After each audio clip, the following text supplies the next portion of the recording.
He has somehow found ways to live up to the book title, The Art of the Comeback, that he used decades ago, even when there's nothing that a rational person taking a look at it would say is going to lead to that conclusion. And he's always believed deeply in the magic of his own showmanship and marketing ability, and he doesn't care what anyone else thinks, as long as they acknowledge that he's the winner. And this time, he didn't have to prove it to anybody. It was decisive. Are we living in the Trump era now? We've had the Reagan era, maybe we had the Obama era, but are we headed into what will be known throughout history as the Trump era? Well, certainly the culture of the country is very much the Trump era. But politically, as far as the direction of the country, as far as its government, not quite, because Donald Trump's impact on the government is primarily limited to his victory over the status quo, his victory over normal political expectations. But as far as changing the actual direction of the country, making it more conservative or more Trump-like or more or great again, or any of the things that he promises to make it, he didn't make much headway in that direction during his first term. There's even less reason to believe that this second term will get there. Second terms are historically often disasters. The public loses interest in a president in the second term, loses patience. This is now the oldest man ever elected president. His energy is down from where it was during his first term. And as he once told me, he's all about the getting and not so much about the doing. And so for Donald Trump, having won this election, that's the big part of what he was going for. The actual governing is something he's never really had a whole lot of patience for, and it's not what he's best at. Let's go backwards for our first real territory we're going to here now, which is, let's go back to January 20th, 2021, back when Biden was being inaugurated and Trump was getting on the plane and for his last trip, well, not anymore, but what he thought might have been his last trip on Air Force One.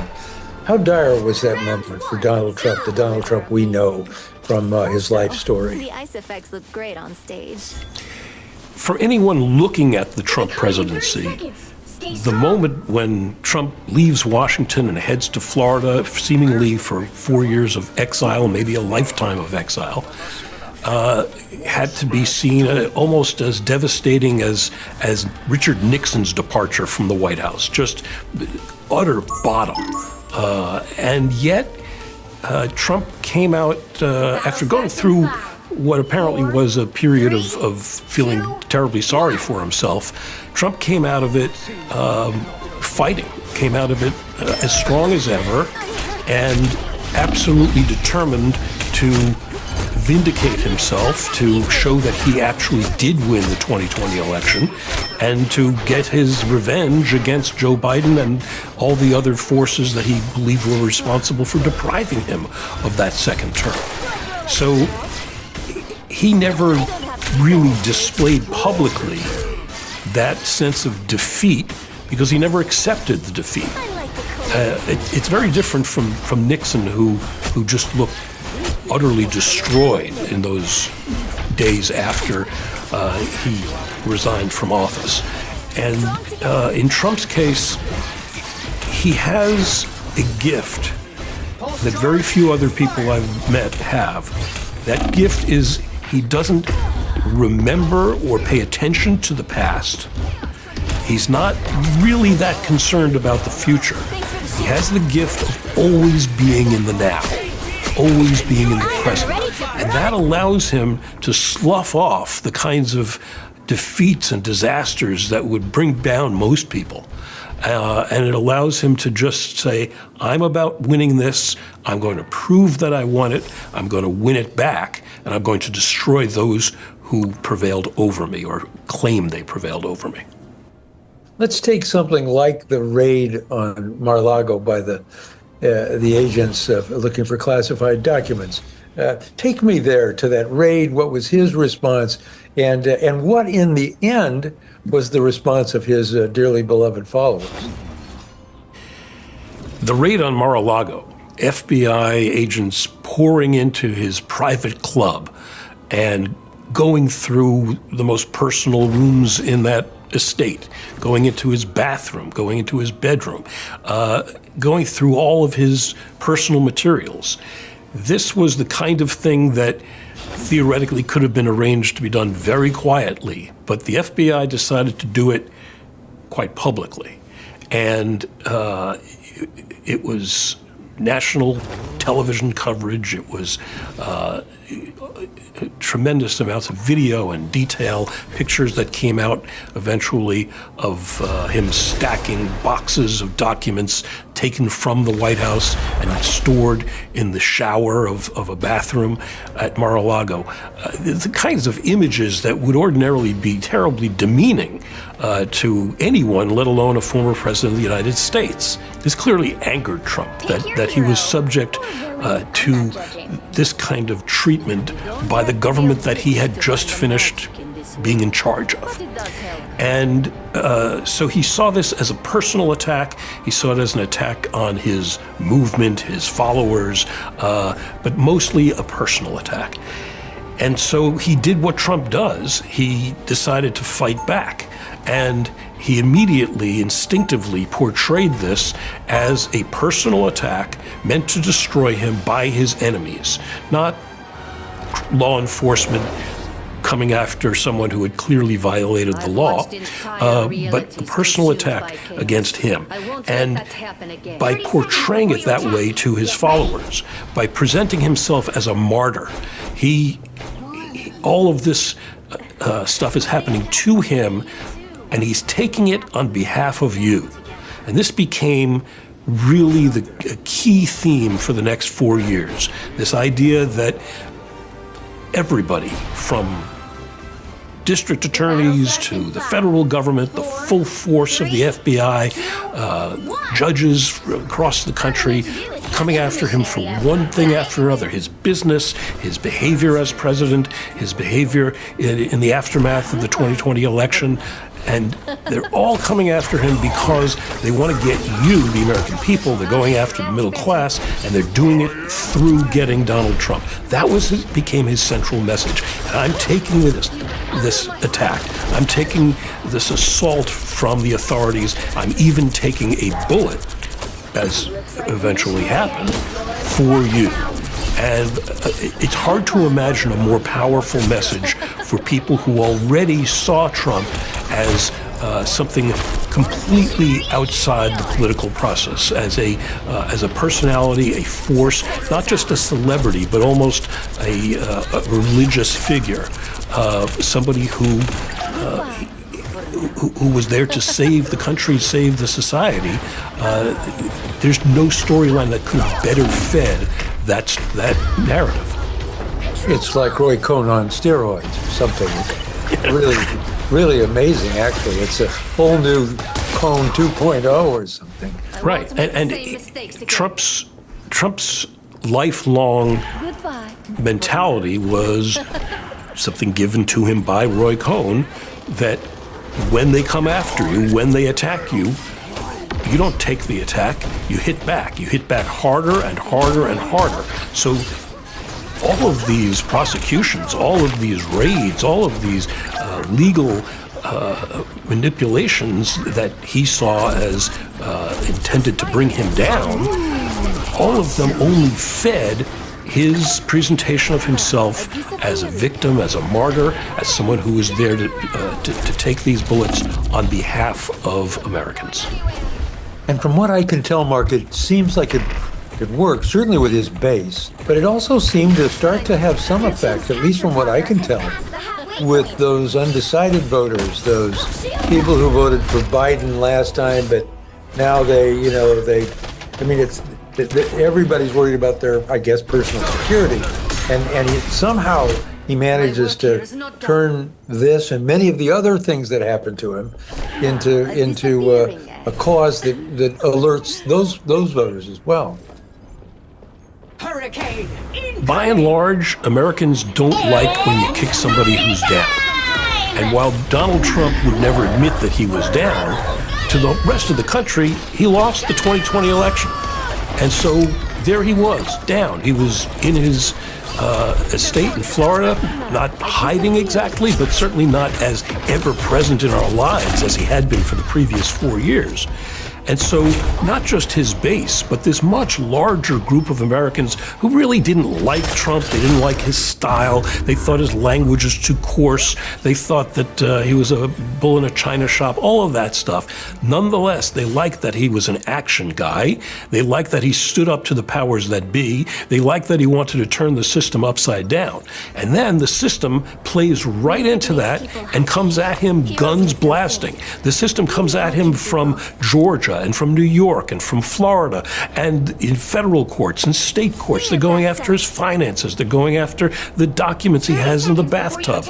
And all of that is happening while he's already just lost. And I think to a lot of fair-minded people, this looked like an attack that was beyond what was justified.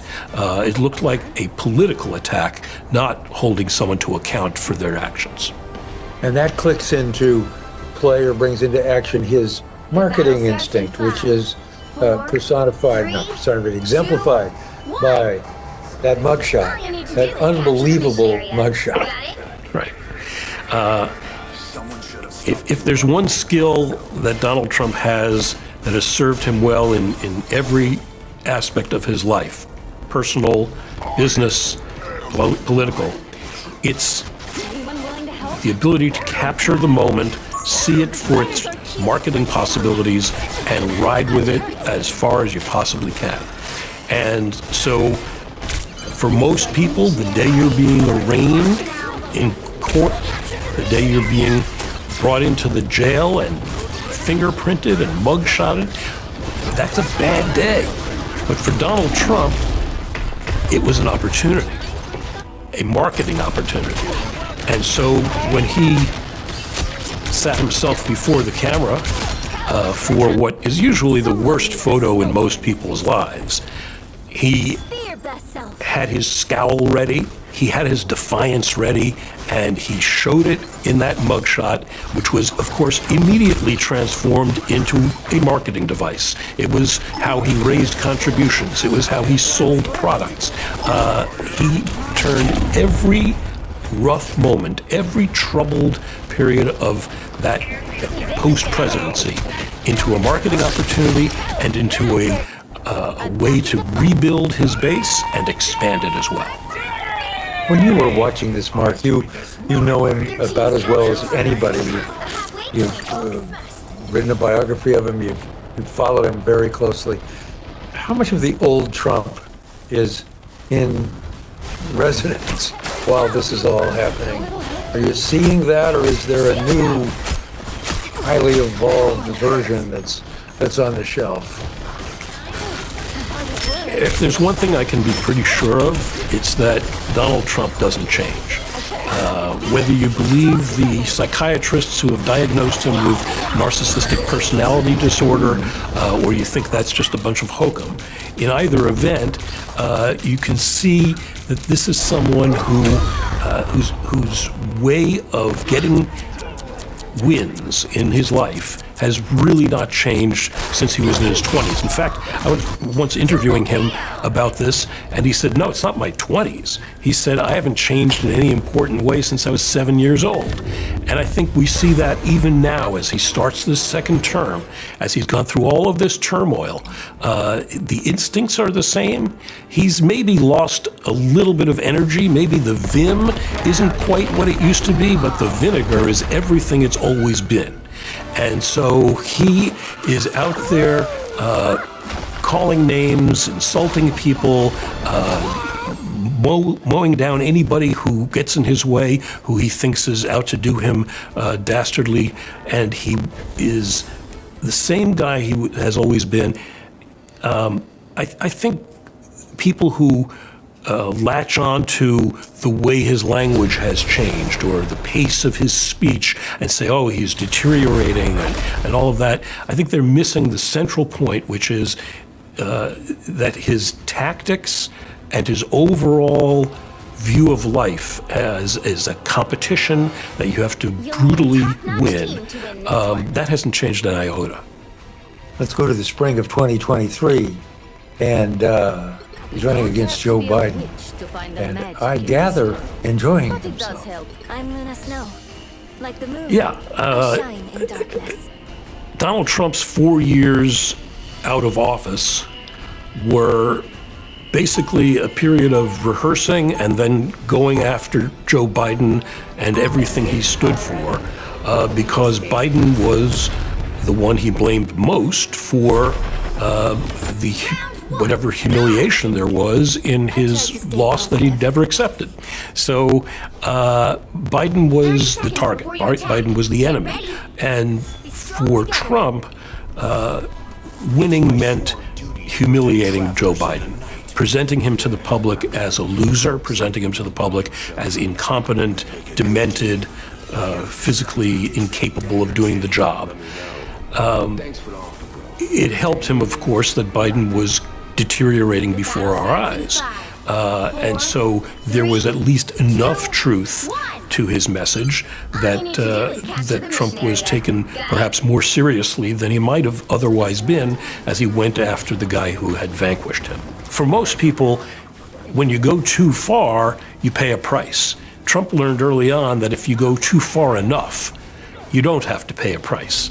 And so for Trump, there's always this, what can I do next? It's a ratcheting up that's constant. He's never held to account like the boy who cried wolf. He cries wolf and bigger animals and huger animals, and he keeps going, and it would seem ridiculous coming out of the mouth of almost anyone else, but he manages to sell it because people know him as the P.T. Barnum of our age. They know him as a guy who, of course, his language is inflammatory, and of course, he exaggerates, but there's always a germ of truth there. And he's saying the things that we would love to say if we had permission to do it. And so there's a kind of admiration that people have for him, even as they find his language coarse and his ideas perhaps not quite rational. Then, as Joe Biden would call him, the Lord Almighty delivers Joe Biden to Donald Trump in a debate, and the rest is history. Yeah, I mean, if you're looking for proof that the new Trump is really the old Trump, it happened in that debate where Biden was way off his game, and that was clear to everybody, including Trump. And Trump, rather than going in and destroying Biden, he kind of stepped back and let it happen. And that's the kind of move that Trump always took great pride in, having that flexibility, like a great boxer, knowing when to go in for the kill, knowing when to hold back and let the other guy exhaust himself. That is classic Trump, and he pulled it off brilliantly. He had to know in that moment that this was the turning point. He probably was thinking, this is me wrapping up a victory. What he wasn't counting on was that Joe Biden would not be his final opponent in the race, and that was something that really did throw Trump for a loop. He really wanted that bit of vengeance to run against Joe Biden and to beat Joe Biden. He didn't want to run against a Democrat and beat a Democrat. It was really personal. Something else happens, and that's the assassination attempt. Near miss, they say. How does Trump turn that into how does Trump make that fateful, horrible moment something that helps him immeasurably. See them? It's on the hill. Trump's reaction to being shot, however superficially, is one of the stranger moments in his career. He obviously was shaken. Anyone would be. He had the courage and gumption to just stand up, fist up, fight. That's pure instinct. That's where you see the magic of Trump's ability to communicate his marketing mastery. You see that in its rawest form there. In a flash, he knows exactly what to do. And I paint it that way as if it's a deliberate act, because I think it is. I think he had that thought. What do I do now? How do I present myself? Just as he's worried about his hair before he goes out in a public meeting, he was thinking about what is the image I present here. So that's kind of masterful. But then it doesn't seem to have a deep emotional impact on him. In the days and weeks following the assassination attempt, you don't see him thinking deeply about the role of guns in America or violence in our political rhetoric or how raw our culture has become. You hear none of that. You wouldn't really expect to. That's not his style. But it is interesting that there was nothing contemplative. And what there was classic Trump marketing. You saw that picture being marketed to raise money for the campaign. You saw 1,001 memes being developed and spread virally across the country to show just what a hero, what a martyr Donald Trump is.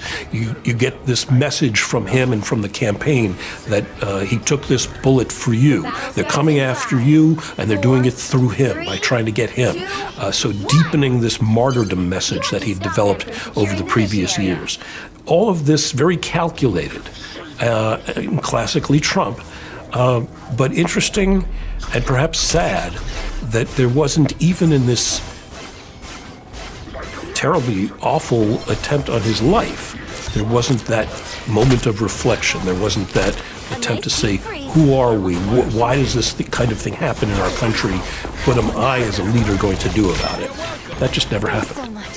Even if you leave the politics of it aside, or its meaning vis-a-vis the electorate or the presidency or America or whatever you want to take it to, just even as a man, a human being, where's the emotion? Where's the self-reflection? Where's the fear, the terror?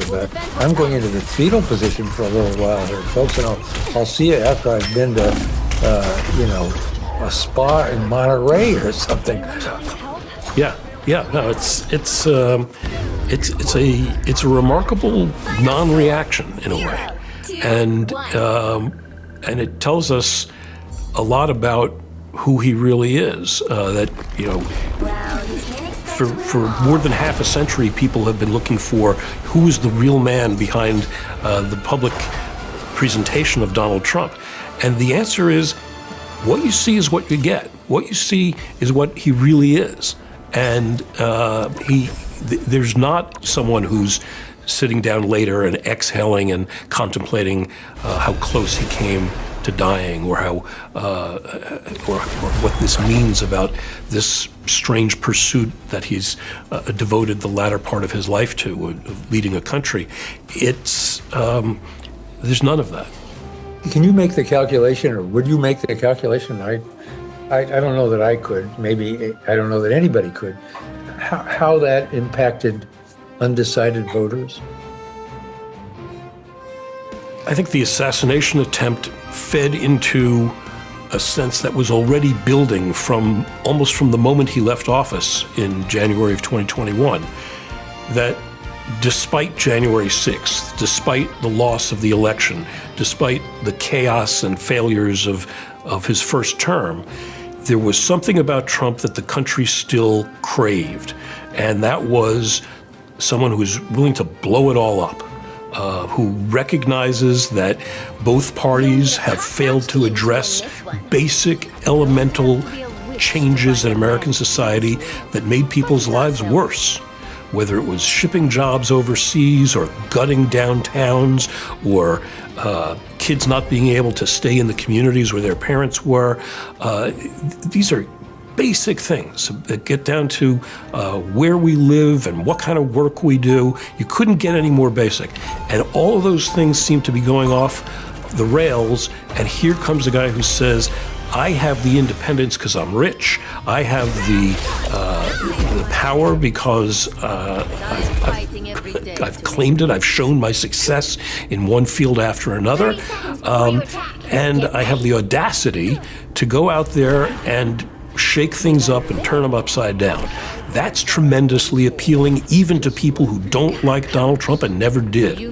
And so for that crowd, some of them are Obama-Trump voters, some of them are non-voters, some of them are people who kind of rock back and forth. And for a lot of those people, the post-presidential Trump, the guy who is under attack from the legal system, the guy who takes a bullet, this is someone who just keeps on getting up and keeps on going and says he's doing it for us. And, well, maybe he is because he keeps on going. And, of course, everyone sees that he's a huge ego and that it's all about him and all of that. But nonetheless, the message is appealing. The character is appealing because the character says we're still Americans, we're still can-do people, we're still able to turn this thing around, and what we need to do is throw the bums out and turn things upside down, and who better to blow it up than this guy? So then onto the stage comes Kamala Harris, Vice President Kamala Harris. How does Trump's life experience shape how he responds to the change in the race? Trump has a long history of personalizing his battles, personalizing his business achievements, his competitions at every stage of his life. And so he'd spent 4 years personalizing this. This is about Donald Trump versus Joe Biden. And then things change, and along comes Kamala Harris, who is very much not Joe Biden. She's a different generation, a different ethnic background, a different race, a different energy, a different mentality. And so for Trump, the challenge is, how am I going to make this a competition that I can win? And the answer is, I'm going to make her Joe Biden. I'm going to go out there and persuade people that she is part of the Joe Biden machine. It's the Biden-Harris administration. It's what she did at the border. It's what she did in Afghanistan. And even though she's the vice president, which is about as powerless a position as we've ever come up with in this government structure, he manages to link her to Biden so powerfully that she ends up not being able to escape it. That's the lot of all vice presidents who run for higher office. That's why virtually none of them have ever won. But he proves to be pretty adept at making that connection in the voters' minds. Does he understand something about the American left that people in the American left don't understand? And especially things like identity politics that he tags her with and makes her makes her almost a school marm of transgender and woke vocabulary and so. Trump has always loved a great advertising slogan, and his ad people came up with one of the best in this campaign. Kamala Harris is for they, them. Donald Trump is for you. It doesn't get any clearer than that. And whatever, you could argue, and Democrats will for years, about whether Harris should have responded, but she let it lie, and she let it fester, and it did, because it tapped into something elemental about American politics, which is people don't like to be told what to do. And Donald Trump gets that. And so, because Trump doesn't like to be told what to do. So along come the Democrats, steered by the left extreme of their party, and campus academics and so on, who have kind of spent the recent years, inventing a new language and telling people that you're not a good person if you don't adopt their language. And whether that's language about pronouns or transgender people or pregnant persons or Latinx or all of the various different turns of phrase that have become fashionable on the left, Trump instinctively knew people don't want to hear it. They probably haven't heard about it. They certainly don't want to be told what to say, and they certainly don't want to be reprimanded or canceled if they say the wrong thing. And so all of that, even if it doesn't directly affect many voters, when they hear about it, they're instinctively offended by it, and Trump knew to tap into that. The sort of final thing on this territory of how he's running and what he's running for or against, how much of it is a revenge campaign? How much of it is retribution, do you think? What's fueling him? Is that also in the tank? That's at the center. The idea of revenge against Joe Biden and the Democrats and the Democratic forces around the country that are coming after him, lawyers and judges and courts and FBI and so on, all of that combined he sees as a force that is against Trump, as he would put it. And if you're against Trump, you're in for it. So he spent all that time he had sitting and stewing at Mar-a-Lago, putting together a message that was basic and simple, like his messages always are, which is they're against Trump, therefore they're against you. They presented me as a loser.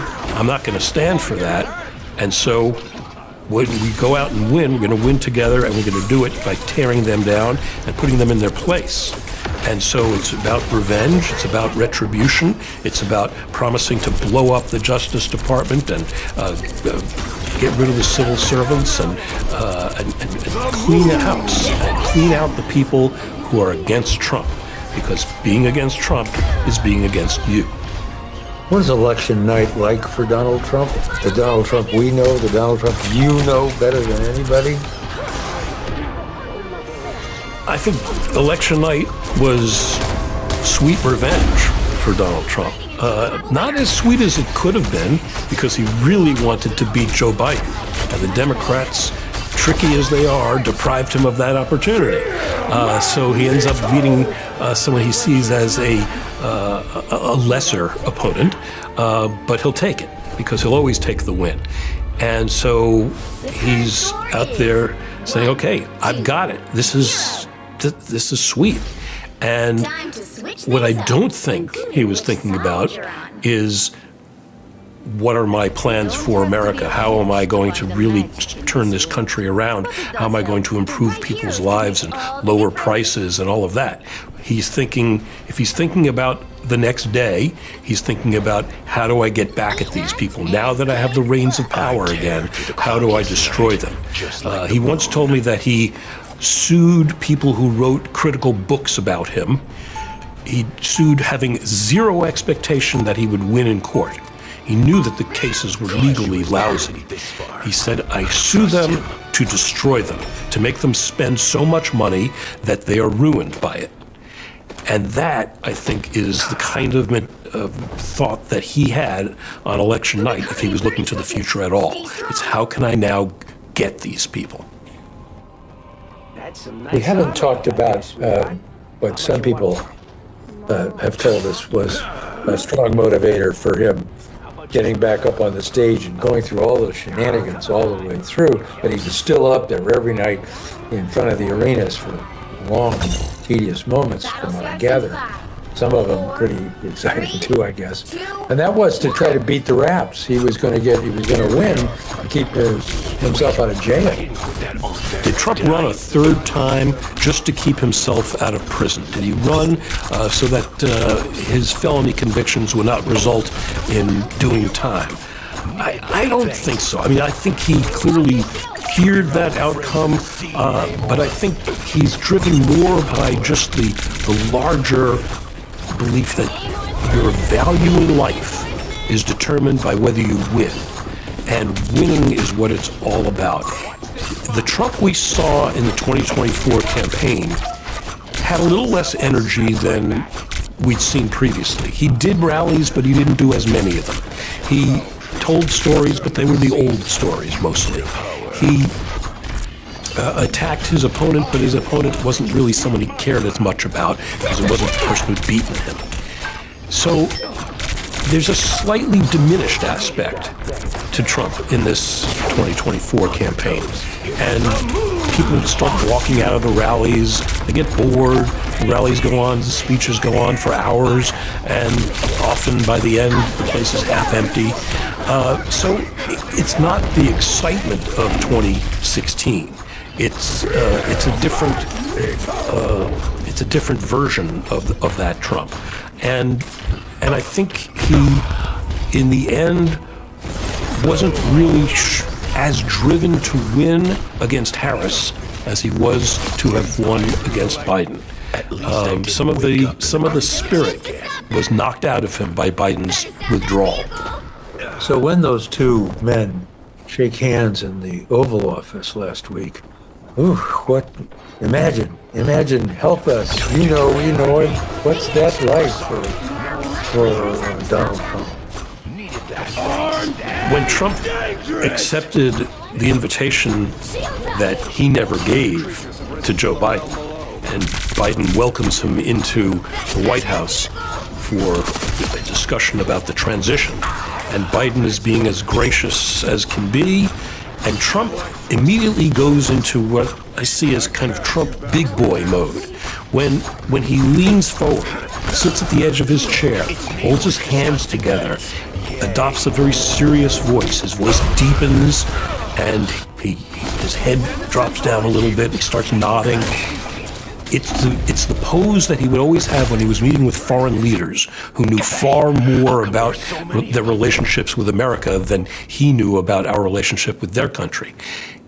This is Trump trying to pass himself off as the informed, expert leader. And so in his moment of victory, now he's on the vanquished turf in the White House. And you might expect that he would show, almost a little victory dance, something exciting. Instead, he gets super serious and faux serious, and you can see that there's a certain level of respect that he has for Joe Biden, even though so he's not going to slam him before the cameras in that moment. He'll talk about how politics is tough. He'll make excuses for some of his behavior. Not exactly ordinary Donald Trump behavior. I would never want to use the word humility in the same paragraph as Trump, but this is as close as he ever gets. At the inauguration, we've followed him. You followed his winners and losers prescription from his father. Does that enter his conscious mind at the inauguration as he walks up to swear the oath and then give the speech? Of course, we don't know how the next 4 years will play out, but it's a pretty good bet that the inauguration of Donald Trump's second term, his comeback term, is about as big a victory moment as he's going to get in the rest of his political career and perhaps his life. This is the ultimate vindication. There's only one American president who ever got that chance before to lose and then come back, Grover Cleveland. And here's Trump about as triumphant as it gets. And you might expect for most presidents, most politicians, that this would be a time for a little bit of humility, a little bit of, we've been through a lot together, and here's the limited time we have left, and here's what we're going to do, and here's how we're going to change the country, and so on. But that's not Trump's style, and that's not how he motivates himself or his followers. He motivates through grievance and fear and agitation and denunciation of the other and denunciation of the enemy. And so all of that has worked for him so well for so long that he can't possibly drop that. That's who he is. That's who he's been taught to be by his father, by Roy Cohn, his mentor, by so many years of experience with loss and failure. That's who he is for the country that he says he's going to make great again. But he's kind of already accomplished what he wanted. He's won again. Does he know something about Americans that we don't know about Americans? Is there something about his victory that indicates he knows something we don't know about America? Trump doesn't know a whole lot about American history. He's not a reader. He's not someone who has invested in understanding the successes and failures of his predecessors. But what he does get is something about the base instincts that drive most people. And he thinks of himself as someone who has real insight into ordinary people, people who've led lives wholly different from his own. And what he thinks he understands about them, and perhaps he does, is that they want respect, they want to win, they want their family to look up to them, and they want to win the honor and respect of their community.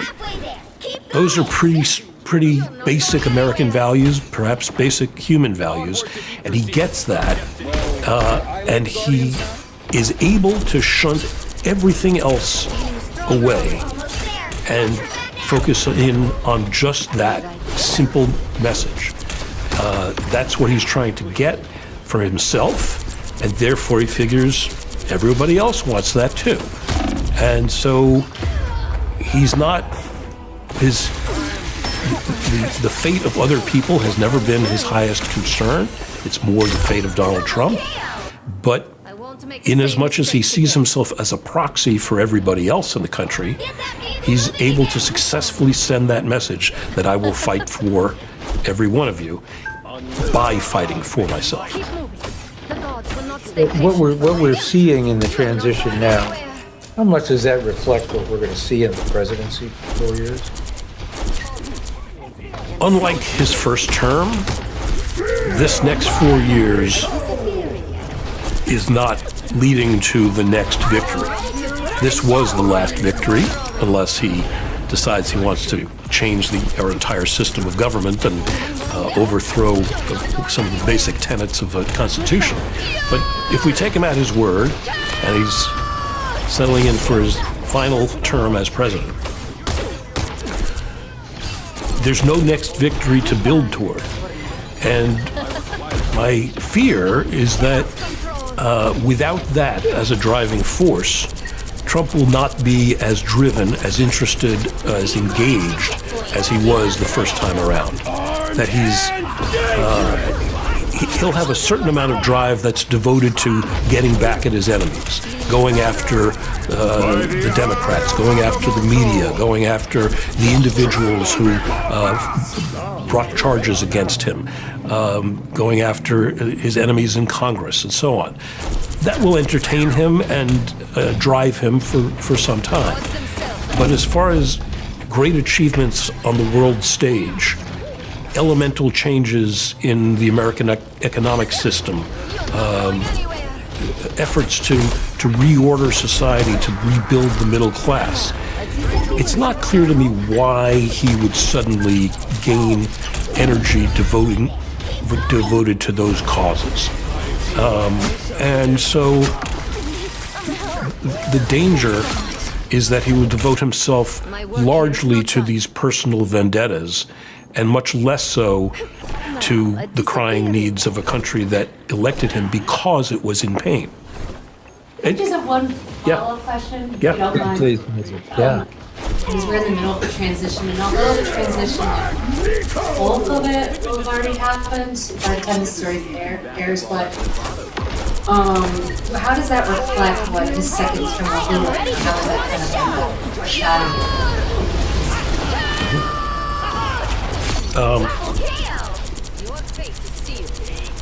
Trump's transition into this second term tells us two important things. First of all, it says that he's not campaigning anymore. If you think back to when he was president, or in the build-up to when he first became president, he was out there every day. We saw him all the time. We saw him talking to reporters, answering questions, making speeches, holding even post-election rallies. We've seen none of that this time around. He issues statements, he appoints people, he nominates people, but it's all done distantly. It's all done online. And so I think we're seeing that because he doesn't need to campaign anymore, maybe he's not going to campaign anymore. That seems like a possible elemental shift. And then the other thing we learn about this second term is the people he's going to surround himself with. And that is, in some ways, more of the same, but bigger. So we're seeing in Donald Trump's choices of people to run the various departments of government a willingness and eagerness to ratchet up the crazy, ratchet up the shaking up of the system, ratchet up the turning things upside down, bringing in lots of people from TV, lots of people who are household faces, lots of people who are known for their extremism or their ability to kind of rile people up and gin up the outrage machine and gin up the grievance machine. And so it's there's very little of his first term effort to mollify the traditional forces in his party and in the government. Instead, he's just going for it. And part of that is just his lifelong habit of strategy of constantly raising the stakes. You liked it when I was a little bit shaking things up. Try a lot shaking things up.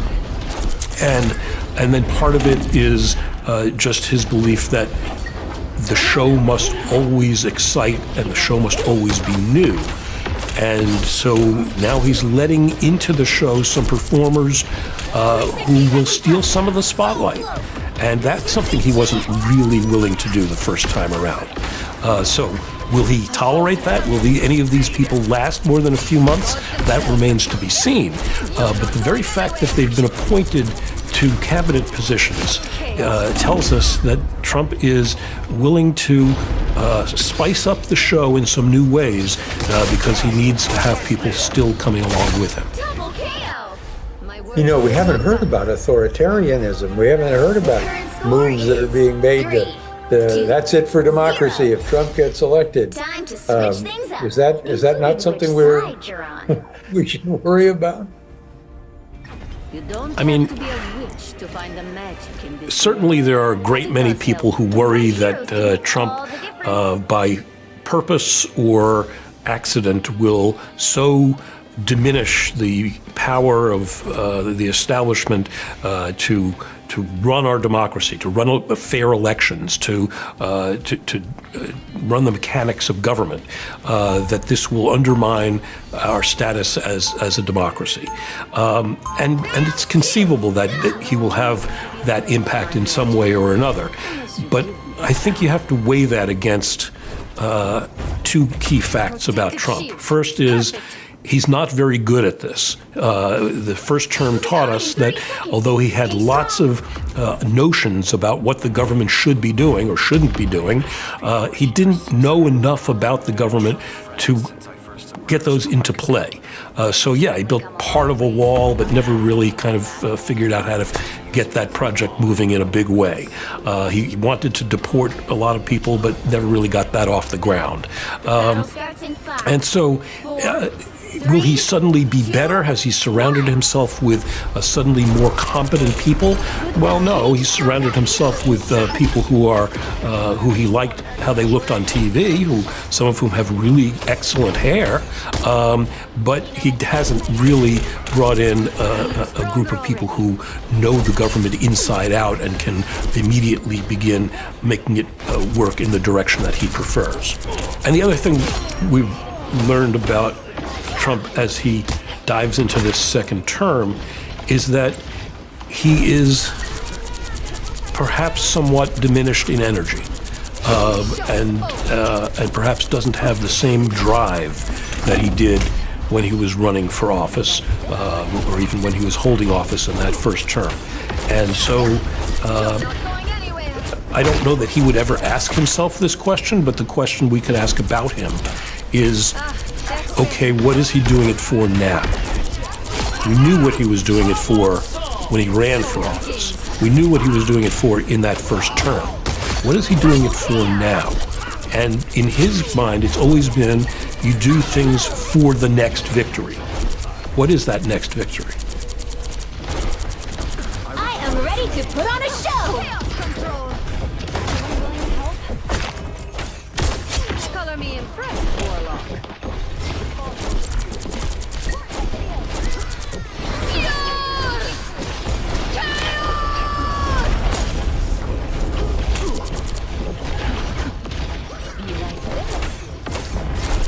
That's good. You can always count on me.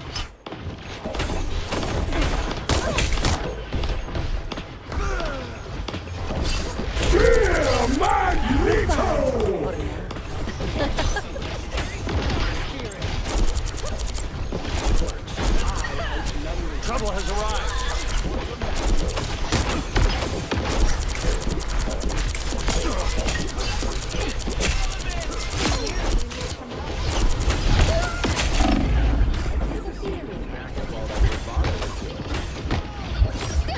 Rise, my friends! I am ready. Your powers are mine! Goodbye. Second chance is over.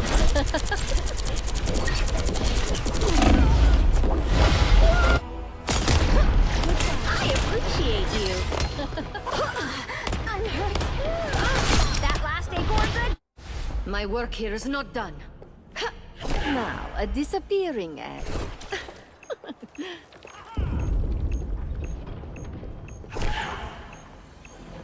Spider mode! Shields up!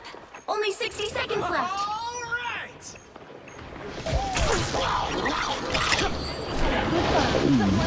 Control me. By the eye of Agamotto! Behind you, my friend. By the eye of Agamotto! My fate isn't sealed yet. Goodbye for now. Down to 30 seconds.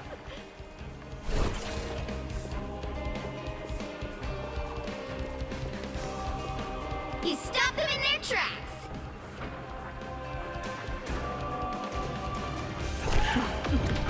Be right there.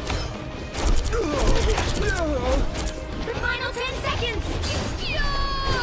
I am ready to put on a show. Double kill. That's 3. Final score: 3-2-0.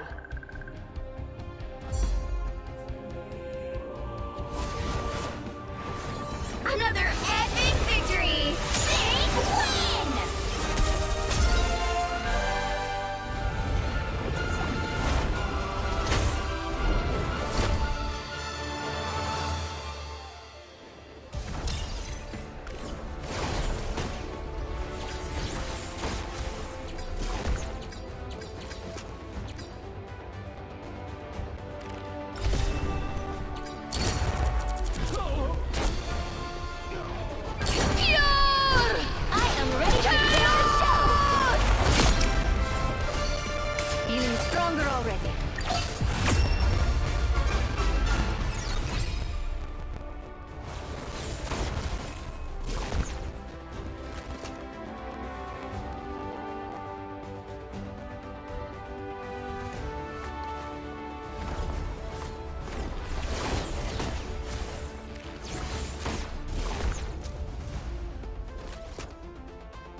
You'll need a top-notch team to win this one.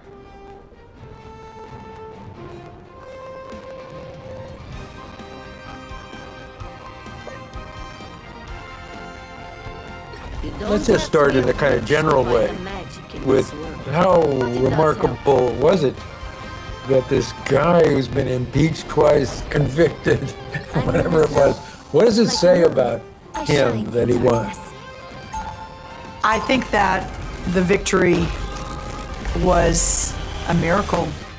I think that we're living in the middle of a miracle. I think the fact that he survived 2 assassination attempts plus, indicted, home raided. I mean, it's just one thing after another. What's really interesting, though, is for me, I think back to a call. He called me the day he was indicted for the first time. And forgive me, I can't remember the exact cadence in which of the 4 or 5 cases it was, but it was the first one. And he called me, he said, well, what do you think? And I said, Mr. President, I think you just won re-election. I sincerely believed that, and this was, 2.5, 3 years ago. I sincerely believed that, and having known him so well, having worked for him for 3 years in the last White House, having built the policy organization, the America First Policy Institute, that was based on his first term and the policies there, with my long background in public policy and building teams and efforts and movements, first in Texas and then in the last White House and beyond. I just had a very deep feeling that the American people would see it for what it was, which was an unfair application of justice. And while not every American could truly understand how or why or could explain it on TV, that they just knew intrinsically something was wrong, and they saw in him a fighter. And so, I mean, that was years ago when that first indictment came down. So I, even having lived through all of it and the various competitors he had in this primary, good people, good conservatives, I just knew it wasn't their time. I just believed sincerely it was his time, and that the American people would speak, and that he would have the opportunity, I call it the great pause, he would have, which is what we've been in the last 4 years, that he would have the opportunity to step back in and finish the job. What does it say about him? I think that even those who don't love him and don't like him and didn't want him to be president again, I think even they would recognize that the strength and the courage and the willingness to run into the battle over and over and over and over again is unlike anything we've seen in modern American politics. It reminds me, frankly, of 1776.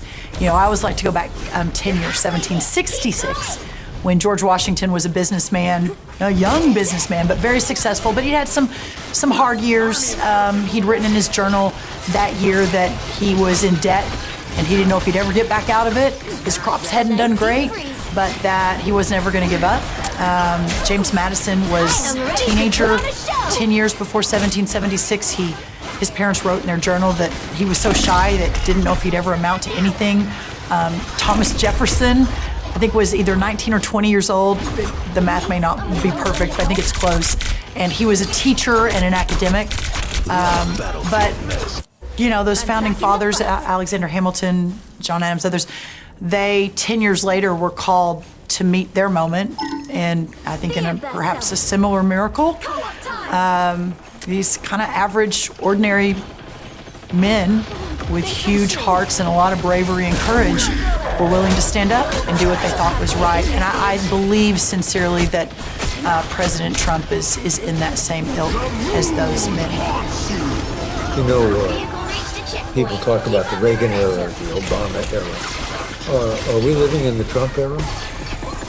I think not only are we living in the Trump era, I think that in 200 years, 250 years, when we're, you know, hitting our 500-year mark as a country, I think that a lot of the other eras will have faded. I think this one will be part of American lore and history for hundreds and hundreds and hundreds of years. Similar to FDR in the 1920s, 1930s, similar to Abraham Lincoln in the 1860s.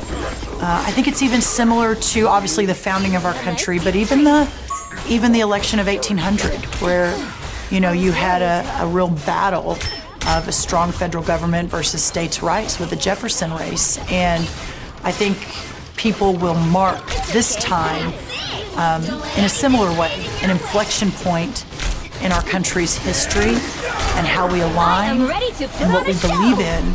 And I do believe that in hundreds of years from now, I don't know that the Obama era will necessarily be marked. I love Ronald Reagan. Obviously, for any of us that are conservatives, he's been the kind of the guide on for many, many decades. But I don't even know that the Reagan era will pop its head up in 250 years from now. But I believe the Trump era will forever in American history. You talked about the diversity that Washington and others faced, and certainly, God knows, Donald Trump has faced it in his life. Scandals, all the stuff, the convictions, the everything. I don't have to be center stage. And we're deep inside his biography, so we know everything that's happened to him along the way.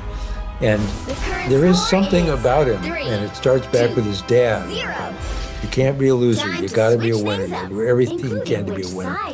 Do you know Trump well enough to know that he remembers things that his dad said to him, and that he lives with his father, and in some cases maybe even his mother in his mind's eye as he's doing what you say are such historic things? I believe that he is a man to meet this moment. And I think that no matter who you are, your parents and your family is a huge part of that. It's really interesting for me personally. I worked right next to him for 3 years in the last White House. I'm an ag girl from Texas. I grew up in a town of 1,200 people. I studied agriculture at Texas A&M, but coming from very different backgrounds compared to President Trump. He's from the city. He grew up in a well-heeled family, even though they worked for everything they had. They were hustlers in the best way. But I would say that, growing up seemingly in such a different environment, there is something that is inexplicable and that is intrinsic to men and women like President Trump that just have that fighting spirit. And I realize that some people really don't appreciate that, but that is what has taken him to this point, I think, in his life. I mean, you think about, he's got to be one of the only politicians in history that left office with a whole lot less money and wealth than when he entered office, right? Most people, and I'm not casting aspersions at the Democrats, only the Democrats. This is true of almost everybody in political life that in elected office, right? That they enter and then they become much wealthier while they're in office, but with President Trump, it's exactly the opposite. So what I will say is he and I have never had a conversation about his father's or his mother's impact on him, so I certainly don't want to speak out of turn, but just knowing who he is and how much grit and hustle he has, that I think a lot of that is natural for him, but I also think there's no doubt that, being a product of an upbringing with extremely high expectations and never having the opportunity, if you fail, you just get right back up and you just keep on going. And that's very American. It's very American dream. And I think it's made him an icon in many ways to the average American. And it's interesting to hear when people say he has brought blue collar workers back into the conservative tent. And, African American men and women and Hispanic leaders and those without a high school degree and those without a college degree. And how interesting that a real estate billionaire with a gold-plated penthouse in New York City. And I've been there, and there is a lot of gold. It is something else. It's pretty spectacular that he is the person of this moment that has made that connection to so many millions of our American citizens that could never even dream of flying on a personal private jet or having an army of cars or golf courses or hotels or homes at your disposal. Would never even dream of that, but they feel a connection with him because I think they feel that hustle and that American spirit that's so embedded in him. When he loses, I know he disputes that he lost to Biden, but let's just say, for argument's sake, when he lost to Biden in 2020, and he goes to Mar-a-Lago and leaves Washington, I don't suppose you were with him when he left. I was with him the night before. I walked out of the West Wing at midnight the night before he left the next morning. But then I talked to him the next afternoon, so we were in very close touch. Yeah, tell me a little bit what it was like to leave. Was it like leaving high school for the last time, or was it something else? You know, it was sad. It was sad. For me personally, I knew in his heart, he knew the job was not done. And we had worked really hard. Again, I was there year 2, year 3, and year 4. But until COVID hit, the lowest poverty rates, the highest employment rates, the border more secure than it had been in decades, no new wars, energy prices at a remarkable, gas prices at a remarkable number, inflation under control. I mean, it was a couple of years of, I believe, some incredible achievements that the American people really felt. And I was raised by a single mom. We had nothing. I went to college on scholarship. I could really, really connect with the people that believed for the first time they were living the American dream under Trump first term. And I had spent the 4th year of that term 1 really focusing on, everyone else was managing COVID and government shutdowns and impeachments, and I was helping on all that too. But for me personally, I wanted to have a second term that he didn't really have the first time around because he was so new to all of it. He hadn't quite gotten the right team around him yet, and we'd really begun to hit, I believe, our stride middle of year 2, year 3, and then year 4. Even during COVID, I think we were able to do some good things, but I had spent most of that 4th year mapping out his second term agenda, and we called it Vision 2025. We were fortunate enough to be there for a second term. Here's what we would continue to do. It was 10 basic pillars: the economy, healthcare, education, peace through strength, foreign policy, innovation, the work to the stars, and beyond, Space Force, etc. So there had been so much invested by our team, by him, by others, to have a chance to continue to execute on what we believe to be a transformative policy agenda that was creating a movement and a bigger tent of people that had never given our side really a shot before, but could really feel it and see what our policies would do to lift everyone to a shot at the American dream. And so those last few weeks, they were tough. And we were living in those days and those weeks of, is there a chance of turning it around? I mean, the president, and to this day, still feels very strongly, and I think there's evidence for that election was taken from him, whether it was using COVID to bend some rule, whatever reason, that in a different time and place that he would have won, he should have won. And so that was happening, and then January 6th happened. And so even darker days descended, I believe. And but I don't know. I just felt so strongly that those 4 years were an important marker for freedom and less government and more opportunity. And when I walked out of the White House for the last time, and again, the midnight, the night before President Biden was inaugurated, and about 10 hours before the president and Mrs. Trump left for the last time in that moment, that's when I believed so strongly that we had to double down. And it was about taking those 4 years of America First policy, and I'm a policy person at heart, not political, but that we take that policy agenda and that we build an entire movement around it, so that whenever the next America First conservative president took the White House, I will say when I walked out of the White House for the last time in that mid-January of 2021, I wasn't fully expecting President Trump to step back into the political arena immediately. But for me, it was more about who is going to step in and how do we ensure that the lessons learned and what we did in that first term, how that becomes an important part of whoever does have the next White House that believes and is aligned policy-wise with us. So launching the America First Policy Institute, bringing alongside me 9 former Trump cabinet members, almost 50 former Trump White House and administration senior officials, so that we could build the team and have the plan ready, even more so than what I had done in the White House. And let me pivot, this interview is not about me, but just making sure that your viewers understand that that the policy and the infrastructure that has been built around that America First movement, with Donald Trump as the leader and now as the incoming 47th president, that was a tremendous amount of effort and organization in the last few years to prepare for this moment.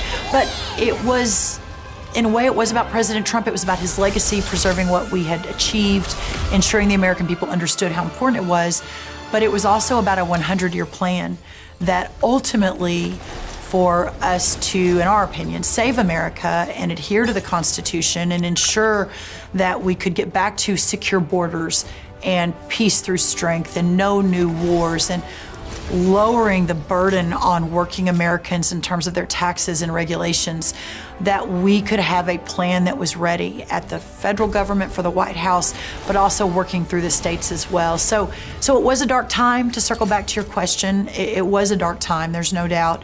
But it was also sometimes in the darkest time, in the darkest hours, that's when you have real clarity of judgment and the path forward.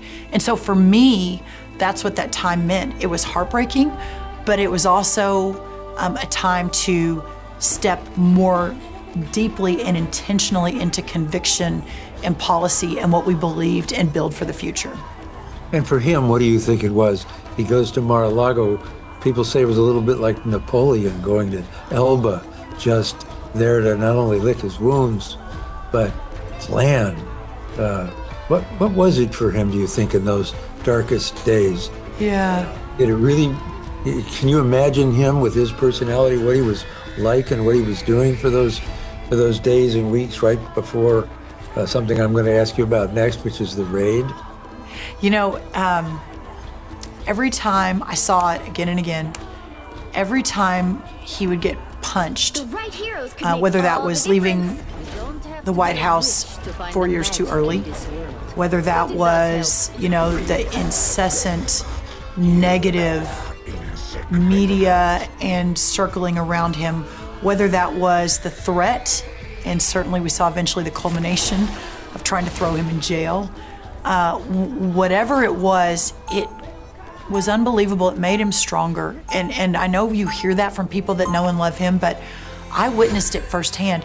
Those last few weeks in the White House, I worked with a couple of our other senior team on what his library could potentially look like and be, right? It was so important to me personally. I know him. He gave me a small town Texas girl, he gave me an unbelievable opportunity to run his policy shop. I didn't know him before I joined him in the White House. I'd been on a couple of his, when he was the candidate, a couple of his economic teams, building out for him before he won and beat Hillary Clinton and before he took the White House, but what his policies could look like, similar to what we'd done in Texas, which is how they kind of found me, was, oh, wait a minute, you guys cut taxes and limited government and deregulated and your poverty rates were cut in half. Like, how did you do that? What did you do? So that's how I sort of got involved to begin with. But then getting to know him as a man, I thought, we've got to figure out what his legacy will look like. And in the days of November 3rd, 2020, and then January 6th, though, we would go to him and say, well, here's what our thoughts are for a library in South Florida. He's such a showman. There was lots of gold and lights and, very Trumpian. And it was interesting because he didn't really ever want to talk about it. And I was sort of a little surprised by that because I thought he's going to really put his arms around and really want to get into. He's so interested in how the story is being told and if it's told correctly and if it's done in a beautiful way. And it's all just really important to him, but he never really leaned in. And so we kind of filed the library away. And I thought, when he's ready to talk about it in a few weeks or a month or so, then I've got it. It's right here in a file. And never once did he bring it back up, never once. And I believe it's because he knew that he was being called to stay in the arena, no matter how hard he was getting hit, no matter how many pieces of litigation were flying at him, or bullets or whatever, that he was in this. And he was going to go to the very end and give it everything he had. What was he doing behind the scenes that would be part of his comeback story?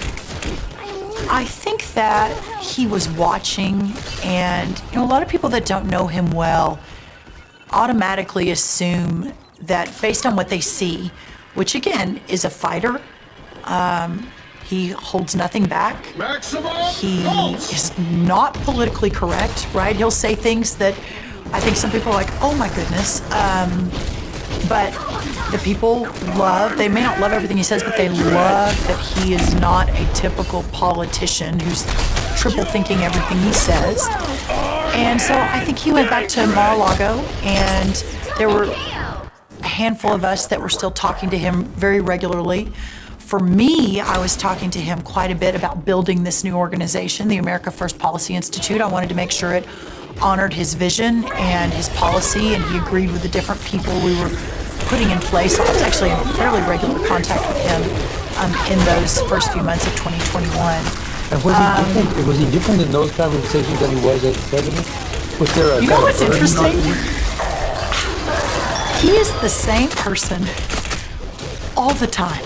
I mean, he maybe was in a little bit of a bad mood late 2020, early 2021 because of what he believed had been taken unfairly, which was the White House being castigated as an insurrectionist, But honestly, I've never, in my entire life, we all aspire to be this, right? We all aspire to be a person that, whether the cameras are on or off, whether we're at Sunday school or not, whether we are leading a group of Girl Scouts or not, whether we're out with our friends on a Friday night or at a college football game, I think we all aspire to be genuine and to be who we are all the time and to not change based on who's in the audience.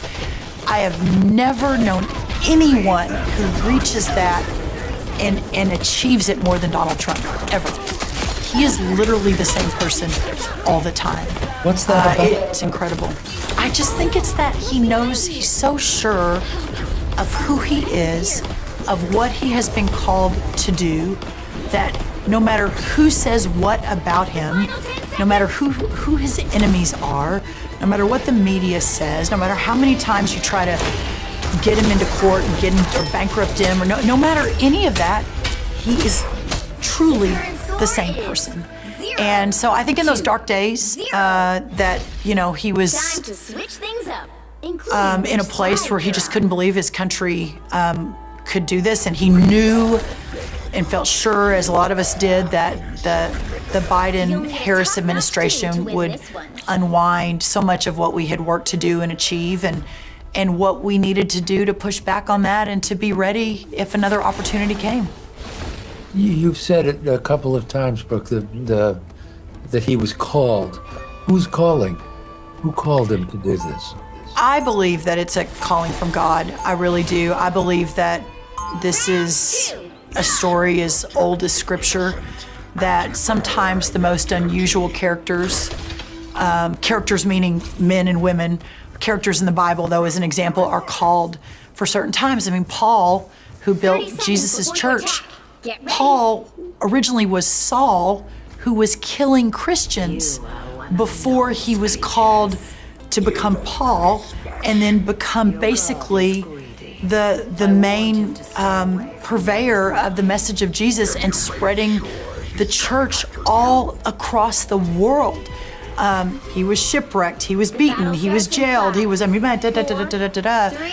yet, biblically, he was the one who was called by God for a time such as that. And, some of your viewers might laugh at this. Is she really comparing Donald Trump to St. Paul? But for me, I think that in a lot of ways that, we're all born with a certain goal in our heart, and everyone has a different life's calling and a different path. But for President Trump, I believe he's been called for a time such as this. I think that God has had his hand on his shoulder. I think that the bullet that missed his brain by 1 millimeter, I think there were angels that day. I just really believe he was called for a time such as this. And for those of us that believe so strongly in the Judeo-Christian foundation of America and the idea of self-governance, which is a biblical foundation. Self-governance, you're not governed by an elite, a monarch, a dictator. You are governed by yourself and the people. I see a path there that I believe he has been called to take. You're not the first person who told us this. We had Pastor Paula on from we made, and she said the same. She said basically the same thing. How much influence do you think she has, Pastor Paula has on Trump's inner psyche?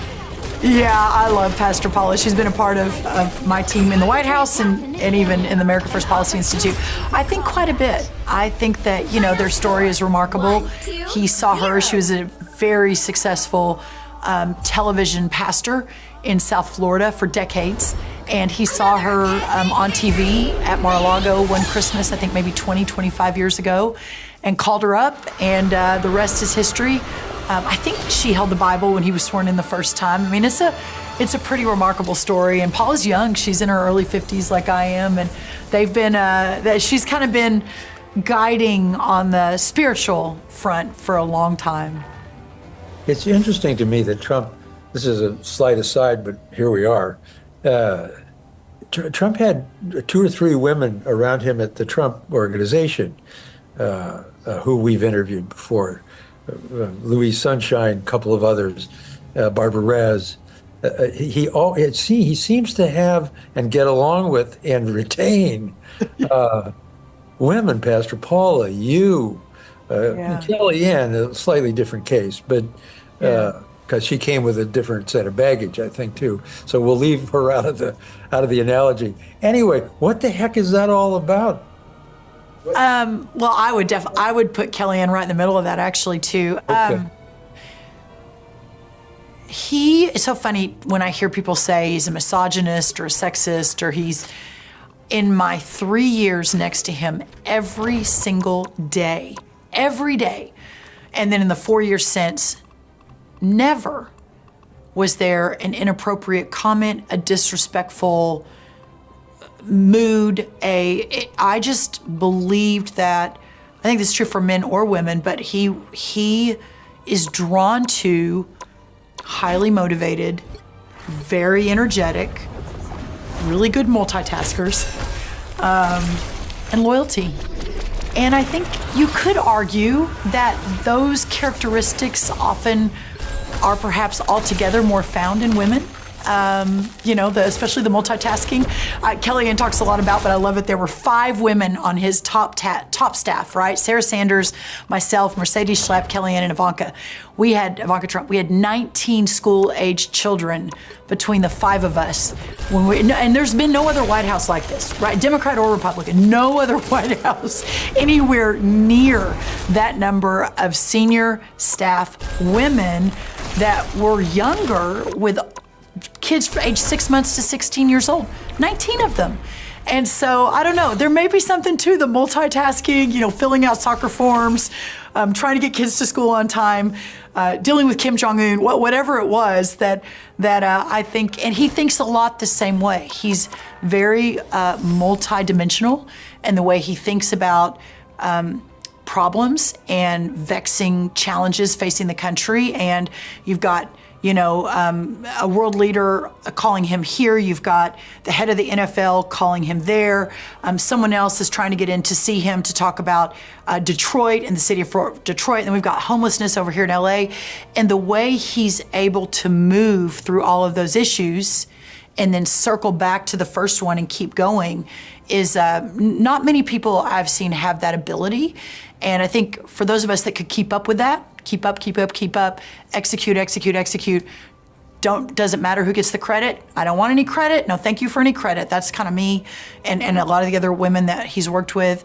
And then, we stayed alongside through thick and thin and believe so strongly in his leadership and who he is as a leader and what he's willing to sacrifice to do what he does. That is incredibly inspiring. So I've seen it firsthand, and it was really fun for me when Mark Cuban, who was a Kamala surrogate, said, "You never see smart, strong women around him." And I thought, oh no, you just did not say that, Mark Cuban. That did not just come out of your mouth, because you can say a lot of things about Donald Trump, but that is one you cannot say. I'd like to talk a little bit about when they do the raid. They do all the cases, the criminal cases. They seem to be the final nail in the coffin of Donald Trump. Boy, if you've ever taken him, you've set him like Napoleon to Elba. You've locked him off. You've raided his house. You've got commissions after him. You've got potential just by the hair of his chinny chin chin not being impeached a second time. You're really, whoever it is, the rule of law is after him, whatever you want to call it. But in a funny, weird Trump way, and I'd like your explanation because you probably know how to say it, his voters don't have the reaction a lot of people think they'd have to all these 43 criminal indictments, blah, blah, blah, blah, blah. It's so, explain, how are his supporters reacting to all of this, and what's that coming from? Well, and it's more, I would even add a little bit more to this. I mean, keep in mind all of the charges, the raids, the bankruptcy efforts, right? Charge him $500 million or whatever for doing something that was not even a crime. I mean, but you realize there was an effort in Congress to actually pass legislation to strip him of Secret Service protection if, in fact, he went to prison. I mean, this is really dark stuff. And so I believe, to answer your question about, his supporters that stay with him, and not just his base, but you see the whole new round of people that have come into the movement. They just know that that's not the America that they want their children to grow up in. That a government that is so weaponized, that against a former president of the United States that by all accounts did good work in the White House and actually fought for the average everyday American from Texas or Idaho or wherever, that wasn't okay, and that at some point it's gone too far. And that's what, when I talked to the president the day of that first indictment, that was what was on my heart, that I have not given up on a country, in my country, that's okay. I just can't. And I told him, I said, I believe that the American people are going to be with us on this. And he believed it too. I wasn't telling him anything he didn't know, but he believed that as well. So I just think that everybody, for the most part, you saw the entire country move to the right in the last election. And there were a lot of people that didn't like his personality, didn't like his tweets, just weren't sure that they wanted another 4 years, that ultimately went into the ballot box and voted for Donald Trump because of the strength, because of the fight, because they knew that at the end of the day, while they may not love everything he says, that he would go back into the White House, he was beholden to no one other than the people, and that he would do right by them. You go back and you look at his background, the bankruptcies, the reality TV shows, the successes, the failures, the marriages, the everything. Gosh, he just about, his whole empire just about collapses a couple of times, maybe more than that. 4,000 lawsuits. but here he is at the moment we're about to he's about to run, again. What is it? Where's it coming from? I know you say patriotism. I know that it's a sort of, I know what you mean by that. But tangibly, what's going on inside this guy that makes him keep doing it? Because he doesn't have to do it. So what's he doing?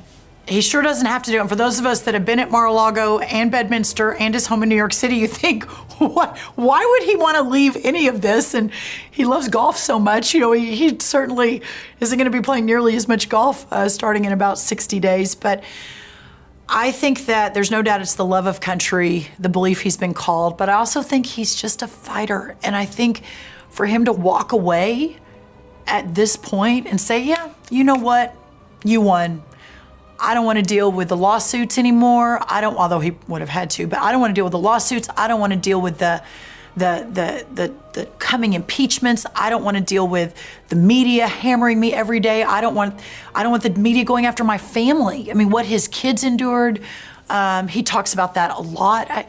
That would have been the easiest thing in the world to do. Say, never mind, I'm done. But again, the more the other side tried to take him out, the more resolute he became in what he needed to do to fight for all of us. And that's just something way deep in that heart of his that he would never admit defeat. He was not going to let them beat him.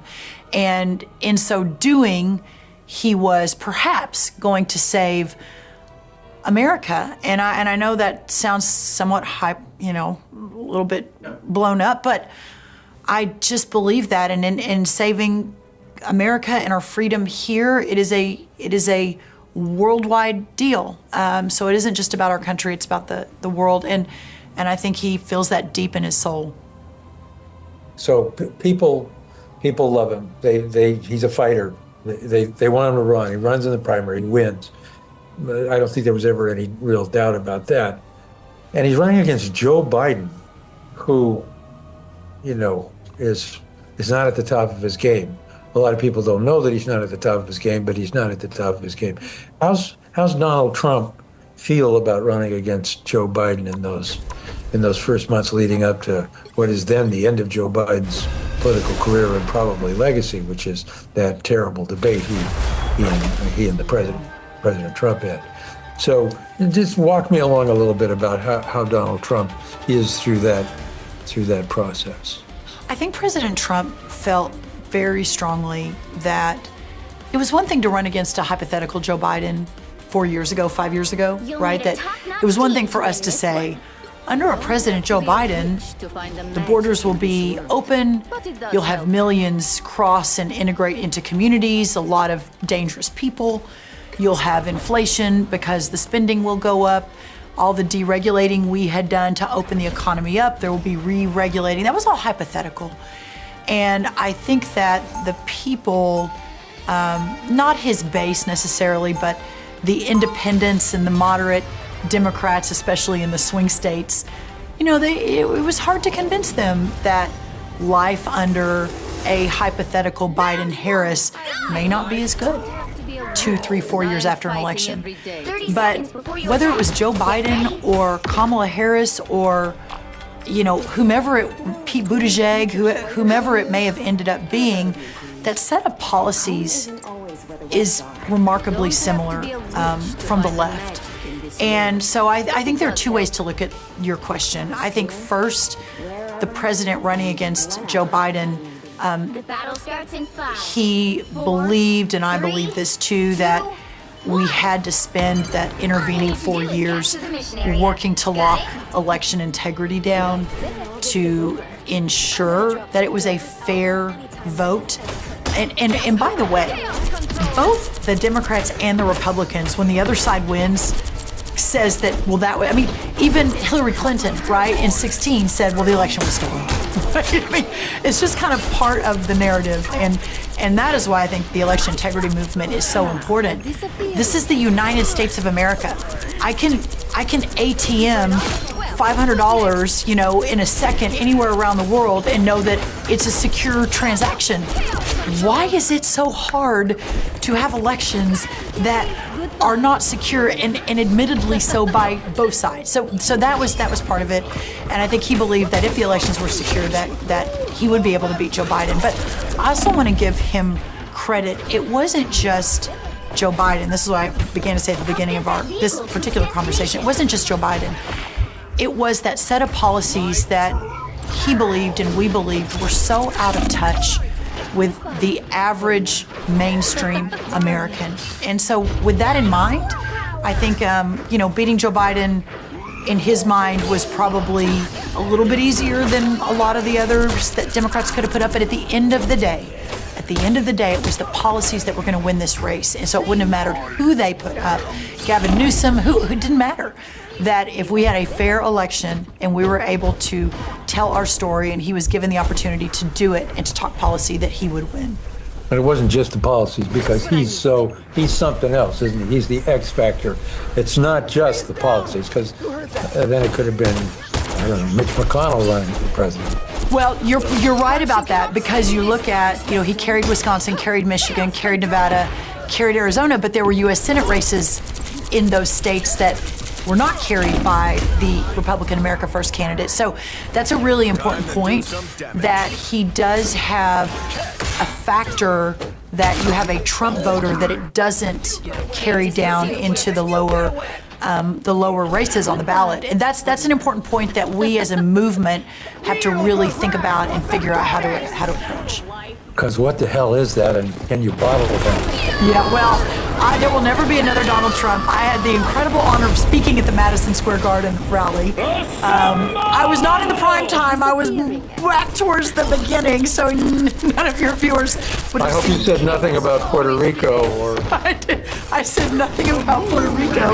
I did talk about, though, again, Kamala Harris opened herself up for a lot of this, but at the rally she had the week before, I think in Michigan, where she said, the guys were protesting, Jesus is Lord. And you just don't say to people, you're at the wrong rally for saying Jesus is Lord. Go down the street to the other rally. I thought, oh my goodness, again, another gift like Mark Cuban. Let's talk about that. That's why I said, you all are at the right rally. But I think there will never be another politician ever that will fill Madison Square Garden with tens of thousands of people, with tens of thousands of more people waiting outside to listen to a policy/political speech. Like, this is just, we're living in the middle of history, and it just won't happen again.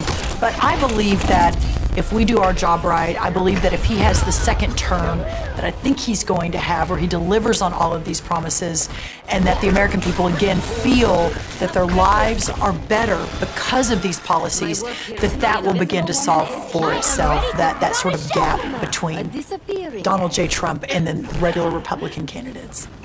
How much do you think it helped the love for Donald Trump that he got nearly killed by an assassin? I think that made a difference. I really do. I think that, and I talked about this quite a bit at the time, the Butler, Pennsylvania. I talked a lot about how you never know when you're in combat and shot at or shot, how you will react. And a lot of people would be so stunned or so scared that it's kind of when you're tested, when the strength of your character and the fight within you is tested in moments like that. And most of us never have, God bless America, most of us are not getting shot at every day. It's a time of pretty amazing prosperity within our country. So when he was shot at and shot and missed death by a millimeter, but immediately jumped back to his feet and said, fight, fight, fight, I think it convinced a lot of people that perhaps to that point didn't love him, maybe voted for him in 16, didn't vote for him in 20, but came back into the fold because they saw in him something that, again, we would all perhaps aspire to be, and that is, in the hardest moments, we are our best self. And I think that's what we saw with him in Butler, Pennsylvania. You, I take it, were not surprised, but when you saw him put his fist up and say, fight, fight, fight, but where were you? You didn't happen to be there.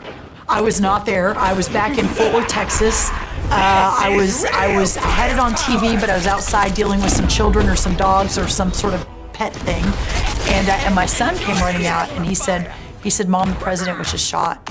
And I ran in and I saw it on TV, so I saw him kind of walking off. I just saw the last instant.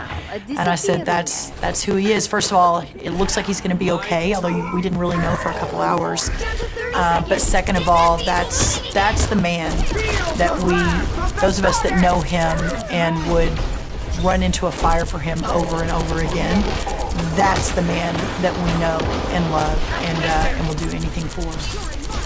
When Elon Musk joins the band, what are your thoughts about the impact of that and the potential success or inherent problem that Elon Musk can present? Well, Elon Musk is a visionary of visionaries.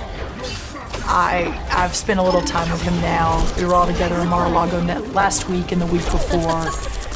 He's now the newest Texan, maybe not the very newest, but he's kind of my neighbor. I told him last week, I said, I never thought in a million years that Elon Musk would be a fellow Texan, but he loves Texas.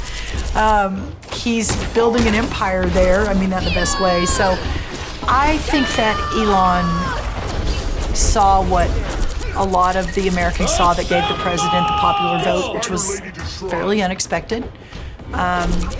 Keep in mind, not to get too much off of the Elon question, but it's an important point that our side is significantly outspent. The Republicans are significantly outspent at the presidential level, at the Senate level, at the House level. And we've always said we don't need as much money because we believe we have the truth on our side, but nevertheless, so when you consider that in my home state, I saw Kamala ad after Kamala ad after Kamala ad, knowing that Texas would never vote for her. I mean, it's a solid red state. Versus our side, we run no ads in California, in New York, in Vermont, in Oregon. Those states, to win a White House, we had to put every penny of our resources into the swing states because that's the only resources we had. So the fact that he won the popular vote without us spending any time or money and came within 5 points in New Jersey, Minnesota, New Mexico, within 10 points in New York, I think 12 points in California, not having spent $1, I think is extremely telling. And I think Elon was helpful in that, right? Bobby Kennedy, helpful. Kind of the team of rivals, speaking of a kind of an Abraham Lincoln term, that came together, the Tulsi Gabbards, I think helped convince a lot of people that this probably was the right team to vote for.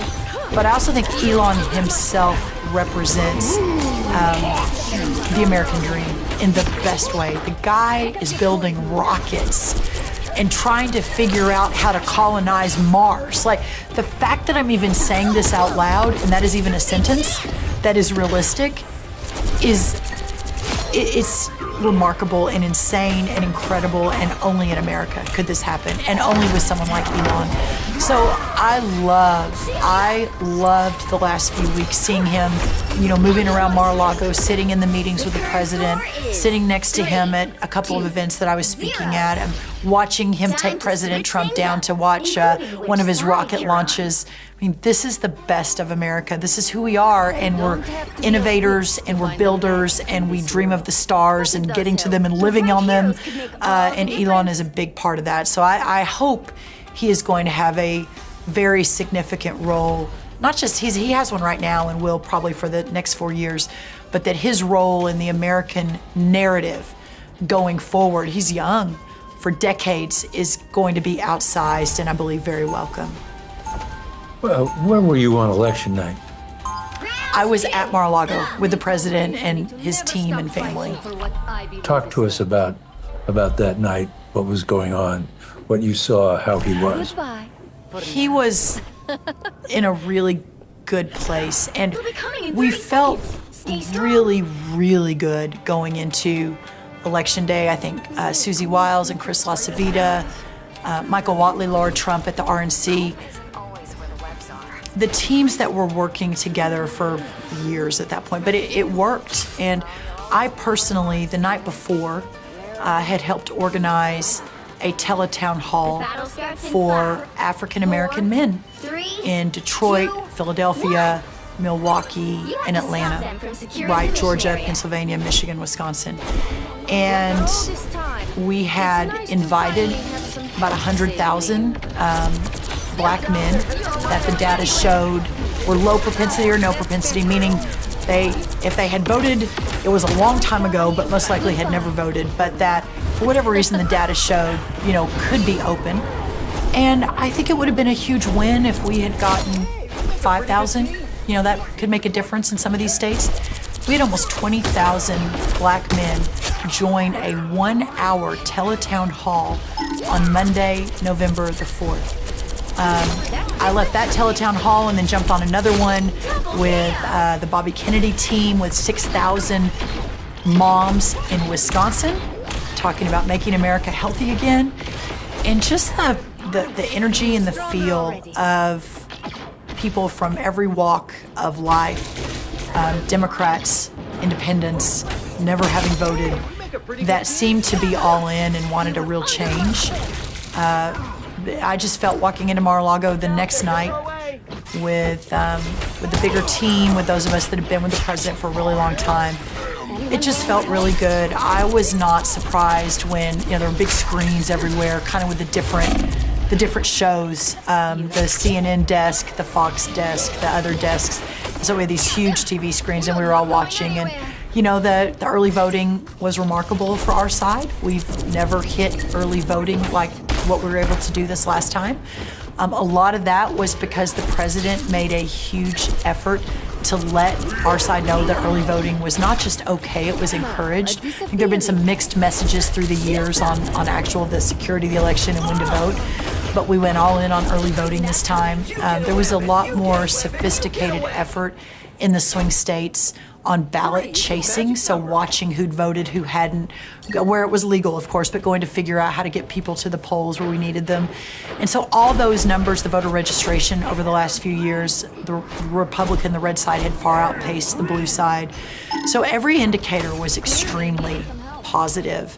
But you never know until Election Day. And so as the numbers rolled in, first from the East Coast, then kind of the middle of the country where I am, and then the West Coast, we realized, and this was his term, too big to rig, that this was going to be a monumental night. Not only was he likely to win every swing state, but even win the popular vote, which, as I mentioned earlier, was incredible.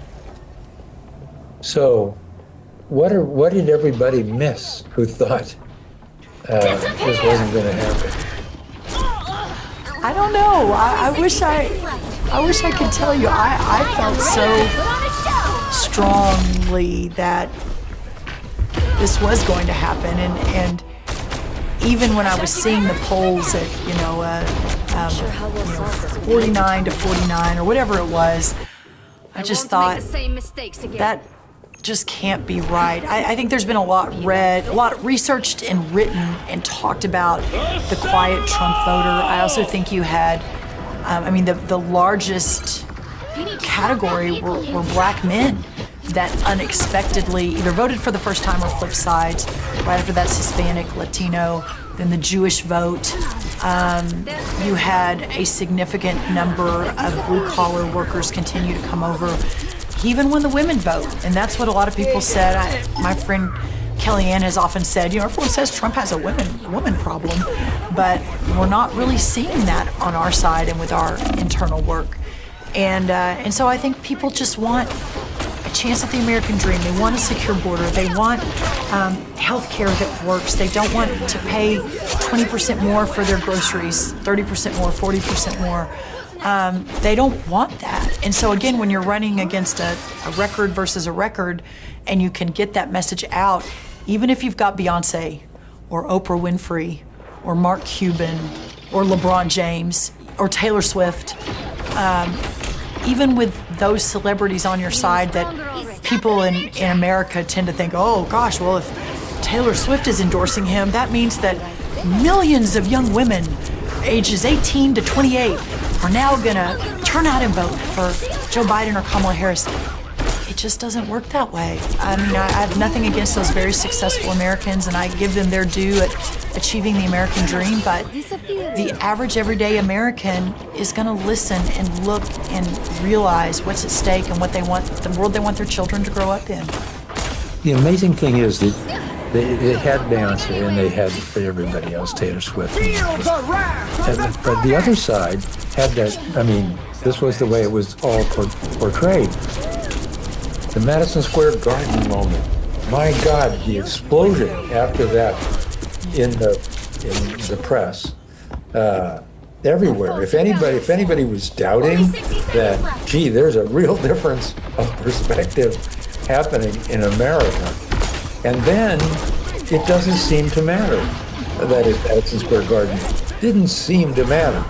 Now, part of that may be that it wasn't what we were told it was, but part of it is also, by then, I guess maybe people have made their minds up, or there's just a huge difference between us. That could be also thinking back to that exact moment, which seems like 500 years ago, but I think it was just like 3 weeks ago. That is crazy to think about. Keep in mind, it was either that day or soon after that Joe Biden, I think, accidentally called Trump supporters garbage. And then, I mean, President Trump will never miss an opportunity, ever. And I was not part of the conversation, but I would be shocked if it wasn't the president himself who said, "Get me a garbage truck, get me the orange uniform. As soon as I walk off of, the plane, I'm going right over to the garbage truck and I'm going to do the media from the garbage truck." And you just think about those incredible moments, the McDonald's, right, where he's like look at, and he's a very well-known germaphobe, or he doesn't, he's very clean and takes that very seriously. And so for those of us that were watching it, he said, "Look at Bobby," or whatever his name was, how he taught me how to do this. You put the fries in and then you crunch it down, and look, I don't even ever touch the fries. And then he hands the fries out the window. And that's just who he is, and so many people don't get to see that. But those iconic moments that break through, I think, mean more to the suburban mom in Detroit who just wants her kids to have a good education and to be able to walk and ride their bike safely through their streets. And the guy who's serving French fries is perhaps the one that's going to do that, versus the other candidate who's got Beyonce waving in the background. I just think that the other side perhaps missed the moment, missed what real Americans care about. And as amazing as Taylor Swift may be in her billion-dollar tour and her going to the Kansas City Chiefs game, she's not a game changer. It's the American voter that can see through all that, and that's what they spoke loud and clear. What does it mean to Donald Trump standing there, giving that after the composite of his entire life, which we will have shown, and all the challenges and all the good and all the bad and some of the ugly? What does that inauguration mean to that man that you know so well? I believe that inauguration is the culmination of the greatest American comeback in history. And this country was built on the impossible, the miraculous, the unprecedented, the proving the doubters wrong over and over and over again. When our founding fathers were fighting the tyranny of the British Empire, only 1/3 of current American citizens wanted them to do that. 1/3 wanted to, remain as things were, the status quo, and 1/3 wanted to stay with the British Empire. I mean, so you think about the people that have gone before us and standing on those Capitol steps, what that has meant, and the great American experiment, and the extraordinary impact that this country has had on world history. And Donald Trump, at that inauguration, is the epitome of that American story. Get ready. And it's never perfect. It's very imperfect, right? The American story is very imperfect from beginning to today. But it is about hustle and grit and passion and love and freedom and liberty and never giving up on what makes this country great. And that's what I believe the inauguration stood for. You think he'll ever be satisfied? Or you think he'll keep trying to prove himself in some way? I think that he will finish this second term, and I think he will go home to Mar-a-Lago. He'll go home to New York City. He'll go home to Bedminster, and he will realize that he saved a country and will be satisfied that he did everything that he could do to do so. I don't think he'll ever be satisfied that America has met its best days. I think we always have to fight for that every day, all day, every day. But I think he will have moved a country. He will have created an inflection point. He will have realigned us with our founders' vision of a constitutional government based on those founding ideals of self-governance and freedom in a way that many people thought was impossible. But he did it, and he'll do it. You talk about him in much bigger, grander terms than most people do who talk to us. You haven't said the word narcissist even once in this entire interview. I actually don't believe it. Neither have I. I don't believe it. I know him so well. I know he gets a lot of people who say that, but those of us that know him, I don't think you'll ever hear words like that. A lot of people in our last administration that he fired, and you know, I mean, listen, he's from New York. I would probably fire people a little bit differently because I'm a Southern girl from Texas, but he's a New Yorker and a real estate guy, and he has no patience for incompetence, disloyalty, not doing your very best for this country. It's not just for him, it's for the country. And so very summarily would say goodbye and good luck and see you later. And that didn't go over so well with a lot of people. But no, I don't believe in the narcissism narrative. I know him now for years, and as well as a lot of people, not his family, but those that know and love him, that is not in the vernacular when we describe him. When you heard John Kelly say that stuff about him, you must know John Kelly very well. He was my first chief of staff. I was with 3. He was the first. Well, what did you think when General Kelly, whatever you want to call him? Yeah, you know, General Kelly is an American hero. He lost a son in battle. I have 2 sons and 2 daughters. I can't even imagine what that would do. So I give him a lot of credit for his service to the country, first and foremost. But secondly, it was incredibly disappointing. In a way, you know, just it hurt for me to hear him say those things because they just weren't true. And President Trump, what was his response? You know, he was probably a little less hurt. That's how I would describe myself. He was, you know, I actually don't remember a specific conversation, but I would suspect, and having lived through it, that he was just mad. It was unfair, and the things he said, and I didn't follow it basically detail by detail, but I followed it closely enough to know, I think General Kelly was even saying things that the president said while he was at certain memorials or at different places, and it's just a lie. I don't know what else to say. I mean, maybe in General Kelly's mind it sort of processed itself or manifested. I don't know, but there is no way that President Trump would ever say anything like that.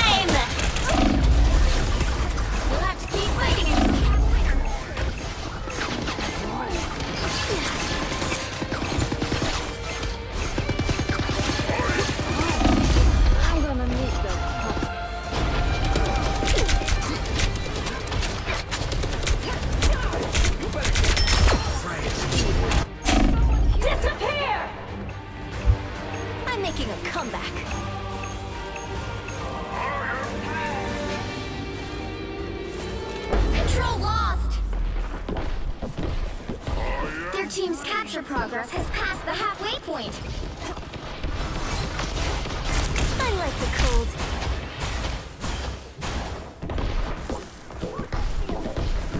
I'm ready to unleash my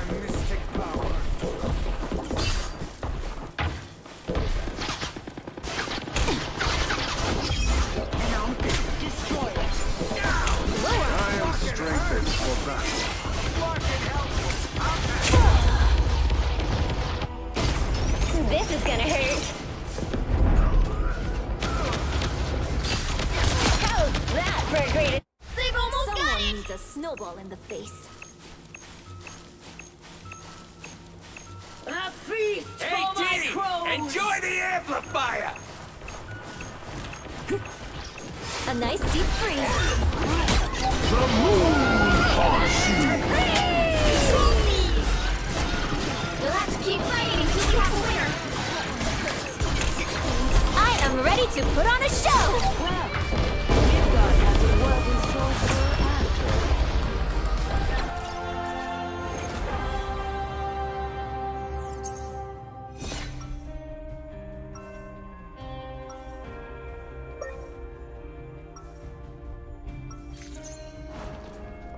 It's easier being a superhero when you have the fame part figured out. Is ready to awaken.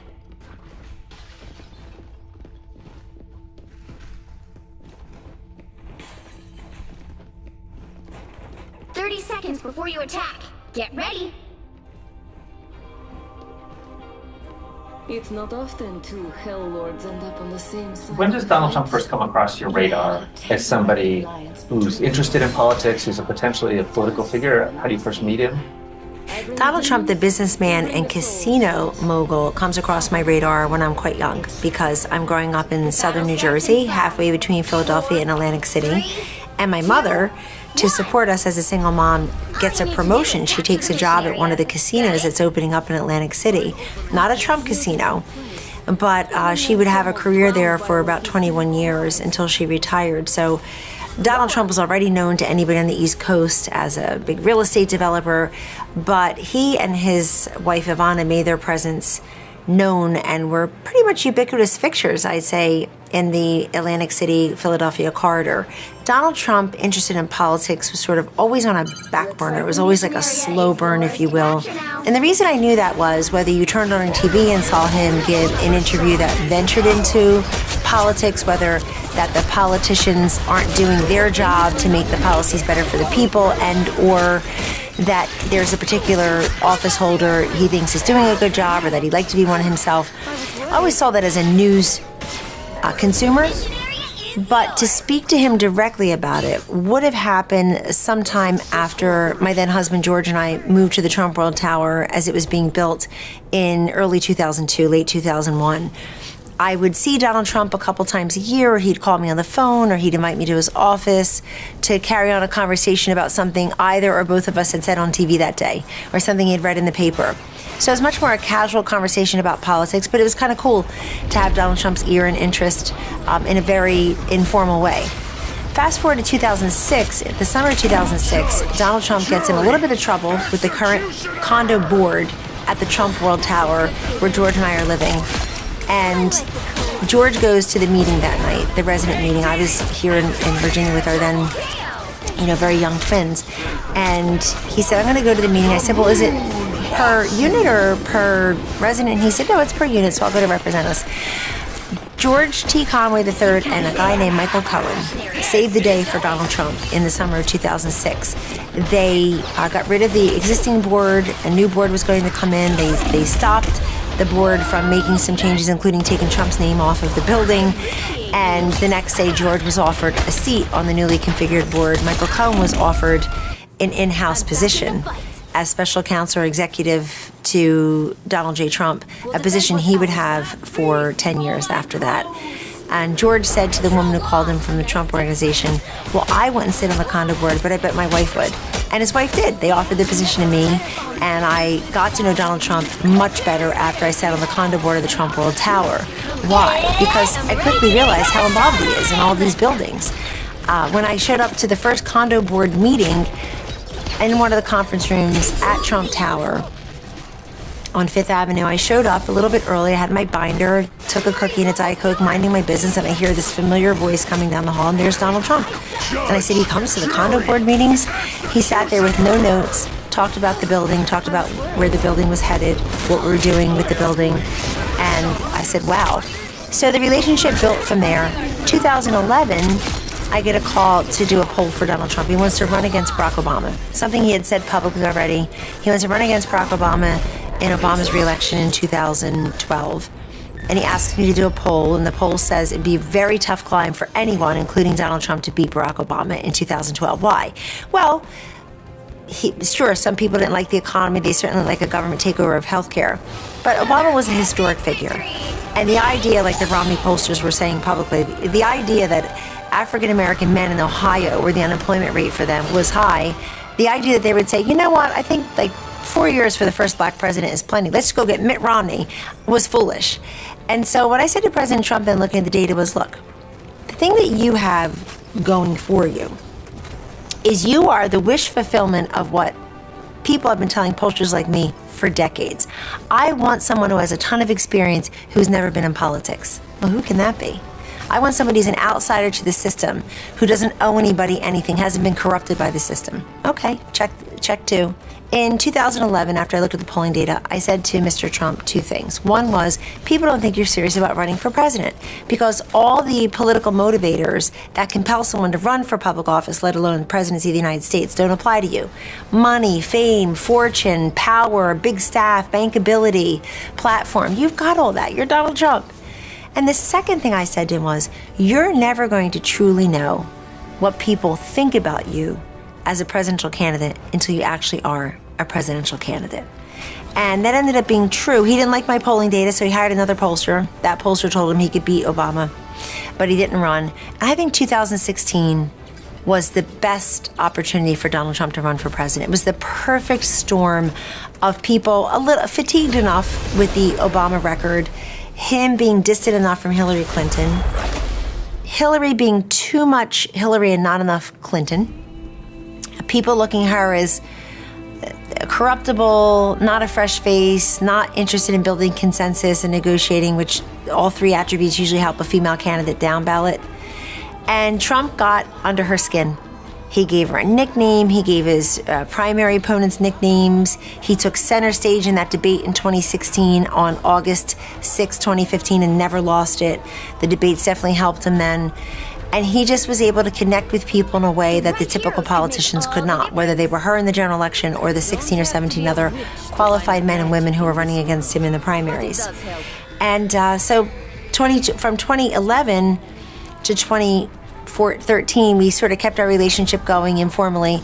Then early 2014, January 9th, 2014, I was invited to Trump Tower to a big conference room because Donald Trump was being courted by a lot of the county chairs to run for governor against Andrew Cuomo.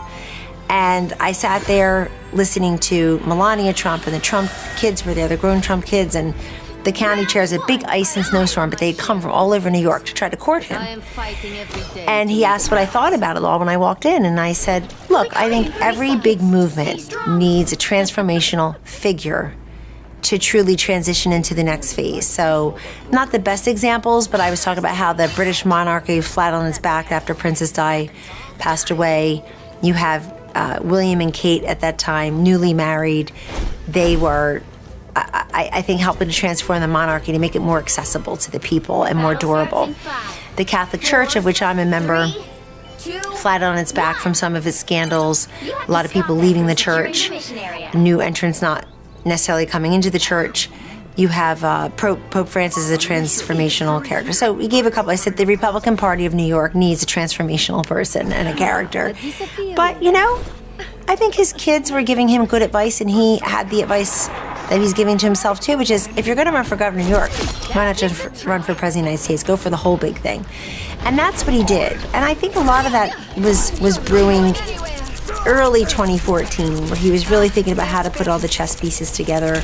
Michael Cohen was flying to Iowa, famously on, Trump Force One. 2015, his campaign manager, Corey Lewandowski, came to see me. I went to see Mr. Trump. 4 of us in the room, where he said, I'd love to bring you on. Let's wait a couple months. We went through how to beat Hillary. We went through what was going on in the primaries, different demographic groups. I just basically told him what I saw as a pollster of many years, what I saw politically and what I saw culturally. And that piece is incredibly important to the story of Kellyanne Conway and Donald J. Trump, because the old boys network, but certainly the new boys network, had tried to exclude me from a lot of the political polling contracts at the RNC, the NRCC, NRSC, and just with candidates rolling their eyes, poisoning the water for me. And I have to thank them, because it forced me to go out and build a business that had maybe 20% politics, but the rest were all nonprofit clients, corporate clients, individuals, companies, associations. And I learned what non-political America was thinking and doing, how they were spending their time and their money, what kept them up at night, what their frustrations and aspirations and expectations were, and how to really take that information, the social science experiments that I was working on, the cultural indicators, and put it into a political structure. And that helped, because Donald Trump himself was not coming from politics. He was coming from our culture. He was coming from business America. And so many have said it's a match made in heaven. It certainly was one that all came together in 2016, not 2015. He made me an offer, but I ended up going with to run a Ted Cruz super PAC, because I was convinced that Mr. Trump was not going to do much polling, and the people would, again, ridicule me, like, what is she doing? She's flying around the plane. What are they doing? She's not even a pollster. So it all came together. I was talking to him throughout the entire time. We just saw what was happening, this cultural phenomenon named Donald Trump. And the more they tried to attack him, the more they tried to deny him and denigrate him and dismiss him, the stronger he seemed to become. And whether that was other Republicans or the Never Trumpers, who has looked sillier than them, honestly, in the last 10 years, the Democrats, people just sort of dismissing him. I call them the wrist flickers. Oh, Donald Trump, that's a joke. He'll never be the nominee. And the more they said it, the more people sort of rose up and said, not so fast. You don't decide who the nominees are.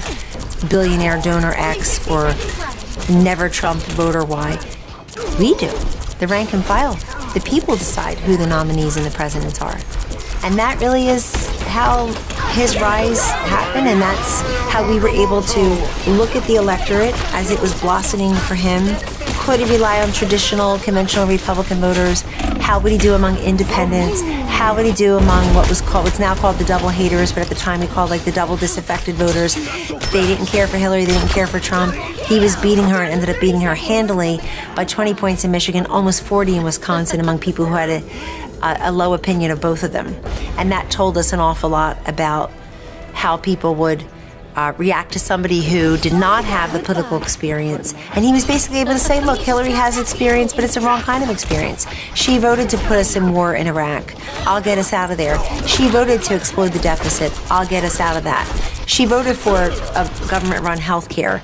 She's voted against pay raises for the troops, or she is why we have Common Core, or we have high taxes, or all these things that he was able to say. Help is on the way, and it comes in the form of an outsider. Bill Clinton ran as an outsider successfully. Hillary Clinton was running as the ultimate insider. And President Trump was able, like Barack Obama 8 years earlier, who would become President Obama, to really show Hillary's would-be viabilities were her vulnerabilities. A central question that we have for both of the candidates, which is why are they running? Why are they? What is it that motivates them? What is the answer with that for Donald Trump? Did you get a sense of how early he had that interest in running for president, or what it was that was driving him to give up what he had to enter politics? The primary motivator for Donald J. Trump in running for president in 2016, in 2020, and absolutely in 2024 is love of country and her people and the essential freedoms that are promised to us all.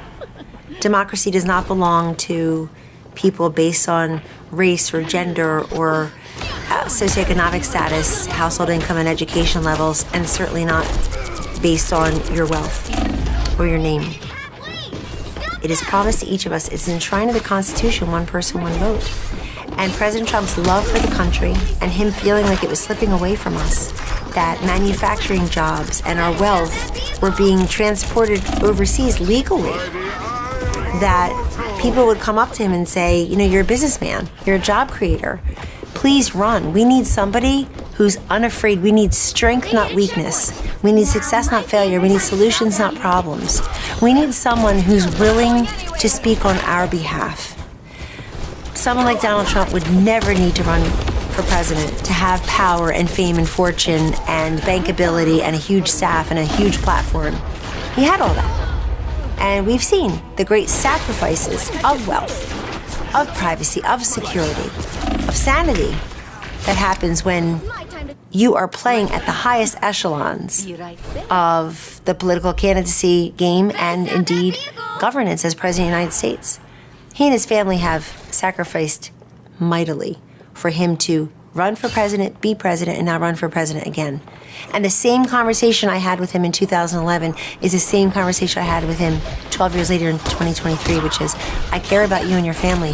Why are you doing this? Why are you running? Go have a great golf game every day. Go enjoy your 10 grandchildren, your hot wife, brilliant wife. You got a great life. You're Donald Trump. But he feels compelled. He indeed feels called to be president again now to undo the awful policies of the Biden-Harris administration. And if you don't believe me, believe everyone's polls, including the mainstream media's polling, that shows President Biden underwater with more people disapproving than approving of the way he handles his job on the core issues they say are going to motivate their vote in 2024. Economy and inflation, immigration and border security, crime, Ukraine, Israel and Gaza, healthcare, you name it.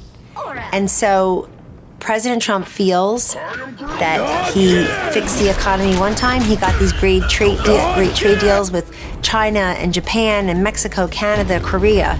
He was forcing the other NATO countries to pay their fair share to the common defense through their dues. He feels it's his personality that brought manufacturing back and construction and mining after Hillary said, I will put coal miners out of work. It's like, thank you for the free ad, lady. And he feels he'll do it again. And it comes from an urging of the people. They feel like they've lost their voice and their choice, that their essential freedoms have been stripped from them. And I'll do you one further. The Trump voter, people who don't agree with President Biden, don't want to vote for a Democrat this time.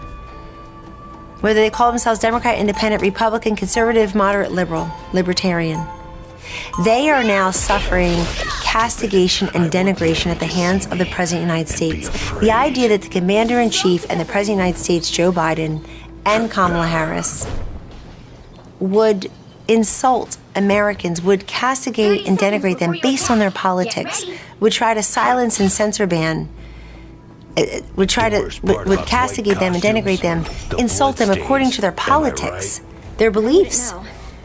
Joe Biden calling them mega MAGA, giving a decidedly very political speech with a Marine right behind him in Philadelphia 2 years ago. The fact that he would make fun of people based on their beliefs on abortion or religion or guns. This is dangerous territory for a President of the United States and a Commander-in-Chief to look at a whole group of people with such derision and ridicule. And Trump feels like he's their voice, and he certainly is their choice. I mean, he had talked about politics for a long time. There's an interview going back to 1980 where he's asked about Verna Barrett, yeah. And he says that even somebody who's right might have unpopular opinions, and they're not going to be elected compared to somebody who's got a big smile and who says what people want to hear. I mean, do you think that Trump was waiting, that the moment was wrong for him in 1980, the moment was wrong in 1987, in those other moments that he was looking for a moment all along when maybe the mood of the country would fit sort of his approach? The best opportunity for Donald Trump to run for president was 2016. And it was an inflection point in our nation. People had had enough with what they saw as us giving too much money to foreign aid. People could say, oh, it's not even that much of the budget. It was the perception that we take care of other countries and other people in other countries before we take care of our own. It was this belief that America was no longer first, even to a wide swath of Americans. And as President Trump has said many times, he expects the German chancellor to say Germany first, and the French president to say France first, and the British prime minister to say England first. He expects that. So we need an American president who's saying America first. We're not just another country on the map. There is this idea of American exceptionalism. And we are the most generous country in the world when it comes to providing defense for other countries, protecting their sovereign borders, their physical sovereign borders, and the people who reside within them. We are the most generous country on the earth when it comes to legal immigration. 34 million and counting have come here legally. So President Trump was looking at the flip side of that, which is all that's true. So then why do we have Americans insulting America? Why are we saying to welders and carpenters and factory workers and plumbers, perhaps, that you don't matter as much as the lawyers and the doctors and the business people? Yes, you do, he said. We want to elevate all types of work so that America is a country that works for everyone, where everyone who wants to work is working. And his message was very simple but very powerful. He used these 3-word phrases: build the wall, repeal, replace Obamacare, repeal Common Core, cut your taxes. And yes, once in a while he'd say lock her up. I think in 2024 it's prop him up, not lock her up. But he had this way of connecting with people where they felt, improbably, that their voice in politics was a total political novice who, like them, is an outsider to the system. They felt that Donald Trump was clasping hands with them on the outside of the glass, pressing their nose, looking in and saying, when is it my turn? What's in it for me?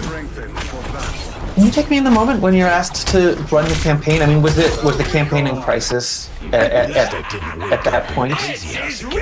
I was asked to be elevated and promoted and assume the duties of campaign manager by Donald J. Trump on Friday, August 12th, 2016. And he did it privately in his office after shooing everybody out of there. He was in a fit of pique that day. He was not happy with the way some of these videos were going. He went up. I said, what's going on here? He was doing videos to the Hello American Legion, congratulations on your convention. Bar mitzvah videos for friends of the family. I can't come to the Chamber of Commerce dinner, so I'm sending in a video. He's doing all types of things before he got on the plane to go to Altoona, Pennsylvania, and other stops. And I had not seen him in irascible moods before, necessarily. And so I said, what's going on? He stared at everybody else. I said, what's going on? He said, I don't know. He said, I'm told that I'm a better candidate than Hillary. I said, well, yes, fact check true, empirically true. But I'm losing, and she's got better people. I said, well, she has more people. You've got some great men and women here. I've been working on this campaign as one of the 5 polling firms and a special advisor, for a senior advisor for a while now. I said, you've got great people working downstairs for you. Very talented. He said, really? And I said, you haven't been down there since we moved to 14 and 15? No. So he said, do you think you can run this thing? And I said, what, the 25th floor, the Trump organization, there's a Trump campaign. He said, the campaign. I said, I could, but I need 3 commitments from you. And he said yes to all 3 at one time. And I can't think of another politician who would have done that, because he wasn't a politician, he was a business guy. He saw that a high-level team member, somebody he's putting into an executive role, needed sources of support. And I talked about looking at the data more granularly, looking at the 64 counties I thought were important, which eventually became 36 to 32 counties. Now it's about 19 to 26 counties in 2024. I told him I need another person in C-suite, and I told him that I wanted to be able, as campaign manager, to shift the strategy to what I called Hillary's blue wall. Oh, Hillary, I said, her blue wall is real.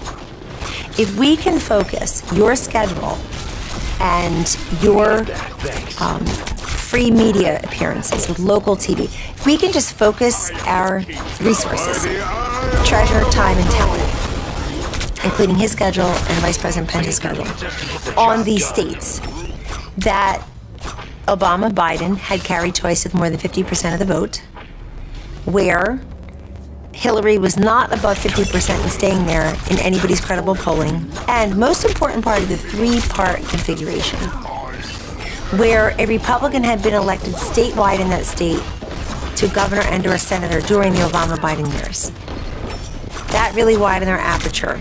It's Wisconsin, Michigan, Pennsylvania, Ohio, Iowa, North Carolina, Florida, all states that we ended up winning, and included states that we didn't end up winning, but that were where we were going to compete: Nevada, New Hampshire, New Mexico,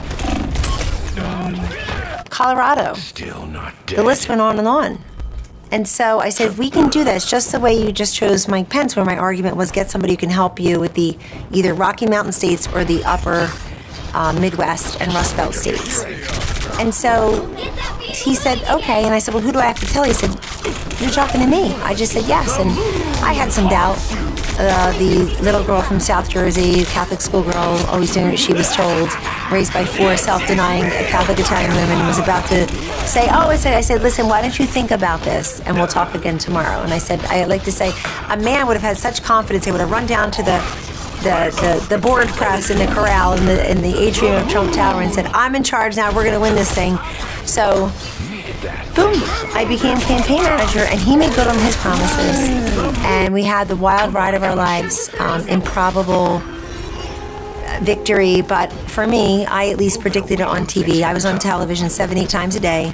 So I have a living, breathing video catalog of what I thought in every state and why we were going to that state and how we were competing in that state, and saying things like on Morning Joe, saying, well, Mitt Romney lost the 5 collar counties around Philadelphia.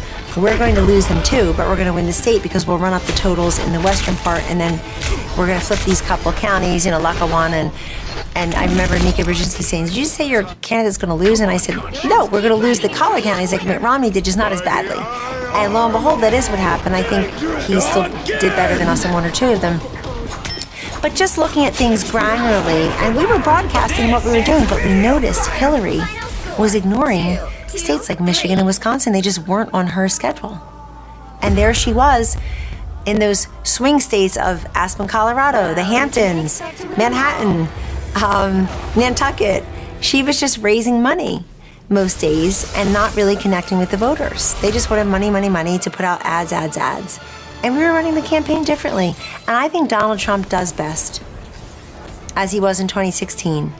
Underestimated, underdog, under-resourced, understaffed.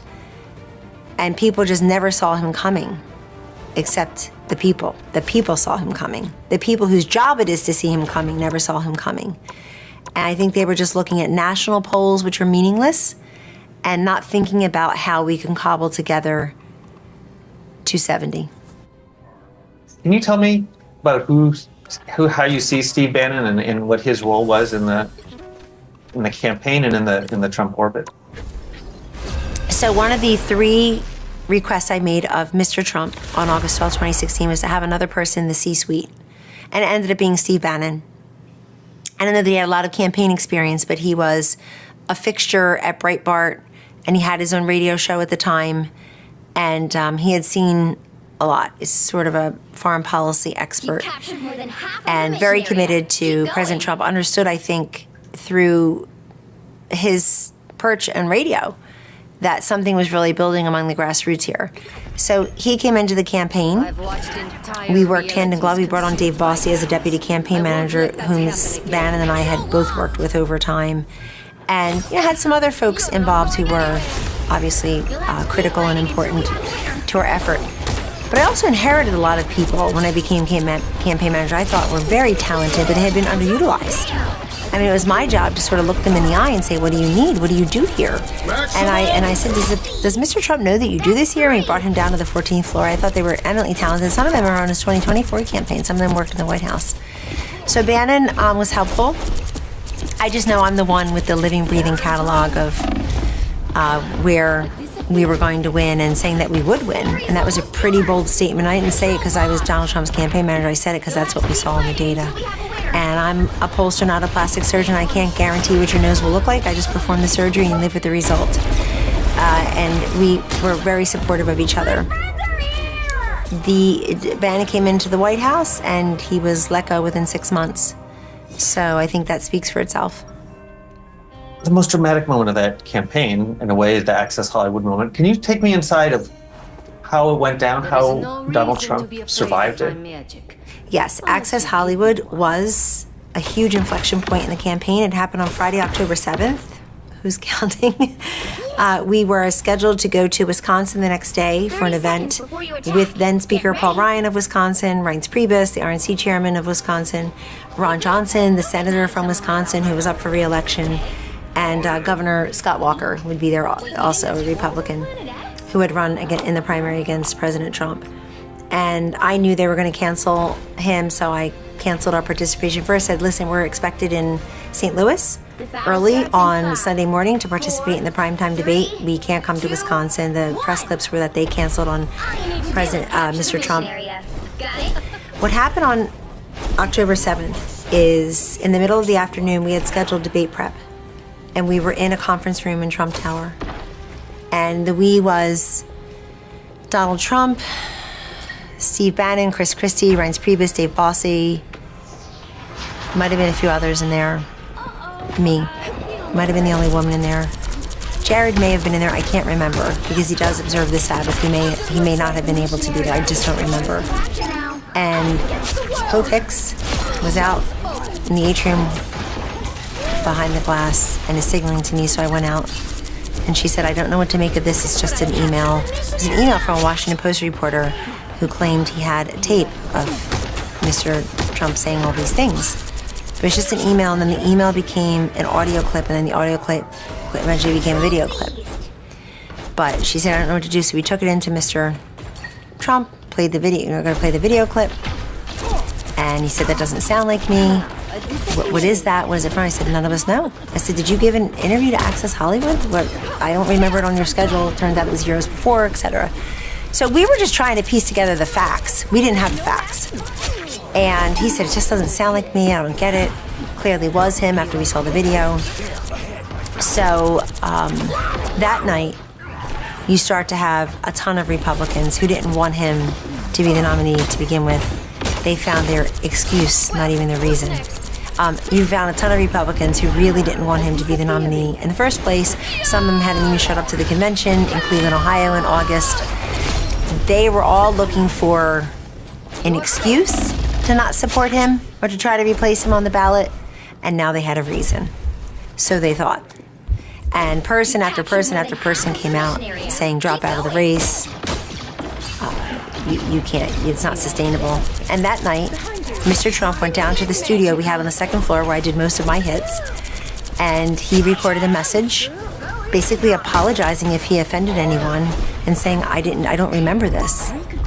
And he came out with phrases like locker room talk and this was meaningless, I didn't need to hurt anybody. The next morning, a bunch of us had planned to go to Trump Tower to the residence. And that was pretty much the same group: Rudy Giuliani, Chris Christie, Reince Priebus, Jeff Sessions, Jared Kushner, myself. And so there we were. I got out. The press was all assembled in the side door. I went up to have a meeting. Reince Priebus told him, you have two choices. You can stay in the race and lose by the largest margin in presidential history, or you can or you can get out of the race, make a gracious exit, and let Governor Pence or others run. I was about 12 minutes late to that meeting at Trump Tower that day, only female in the room, because in my hand was the hard copy I'd printed at my home of what Governor Pence, his vice presidential running mate, was about to put out on social media about the Access Hollywood tape. And I handed it to Mr. Trump and I said, this is what Governor Pence would like to put out. I've been on the phone with Karen and him. And he said, wow. Okay, it's pretty rough. I said, I would just say thank you. And so I called Governor Pence. He put out a statement. Melania put out her statement while I was there. 30 seconds before you attack. And people always ask me, well, what did you think? Well, I'm a combination of Donald Trump, Melania Trump, and Mike Pence. Go see what they all said. It was horrible to hear that. But I also had never experienced that. And I had been alone with Mr. Trump many times. I had talked to many people who had worked with him, for him. I lived in his building for a decade. Over a decade. And we had that apartment for 12 years. And I lived there. I took 3 babies home from the hospital there. I know what the people who worked there, who came from dozens of different countries around this globe, where our apartment was catty-corner to the UN, I know what they all thought of working for him and for the Trump organization. I just wanted to just wash that all away. When we had Bill Clinton, what he did with an intern in the Oval Office, we're going to have his wife just sashay into the presidency, and that was the argument I made to President Trump. I said, you could be the guy who hands over the election to Hillary, but he was never going to drop out. He just kept asking me, can they do that? The press was saying, oh, they can throw him off the ballot. He was asking a practical legal question, can they do that? I said, I don't think they can do that. They can try to force you, but the ballots have been printed. It's October 7th. It's, I don't know. I don't even know how that would work. I mean, if that happened now, early vote already started in a lot of states. So he was going to hang tough there on behalf of the country. But look, I said at the time, and I'll say it again in 2024. We Americans, we love to complain and converse and kvetch about what offends us. But we vote according to what affects us. And I knew people were going to do that. The oddest thing about the Access Hollywood tape is I could not have predicted how different people might have reacted. There were people who don't really care for Donald Trump, who were thinking of voting for Hillary, who were so upset to think that they were going to be robbed of their choice and their voice. They looked at it as election interference, some of them. Let it all hang out. Let us just look at them with all their flaws and all their merits and make a choice.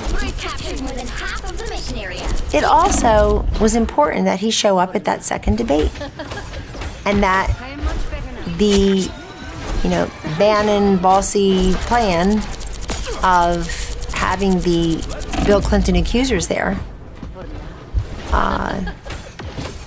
finally getting that realized. And I just remember being in that room when they walked in and I saw the faces of the young press corps. They were the embeds in the Trump campaign. I remember this guy, I won't say his name. He had no idea who these people were.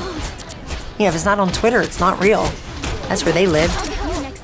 They had no idea who Paula Jones was or Juanita Broderick or, goodness, pick a card, any card. And so they were there not because of what Bill Clinton did to them, but what Hillary Clinton did to them. That was the whole point of that. But look, as time went on, he stayed in the race. People saw him as tough, as resolute, as not backing down.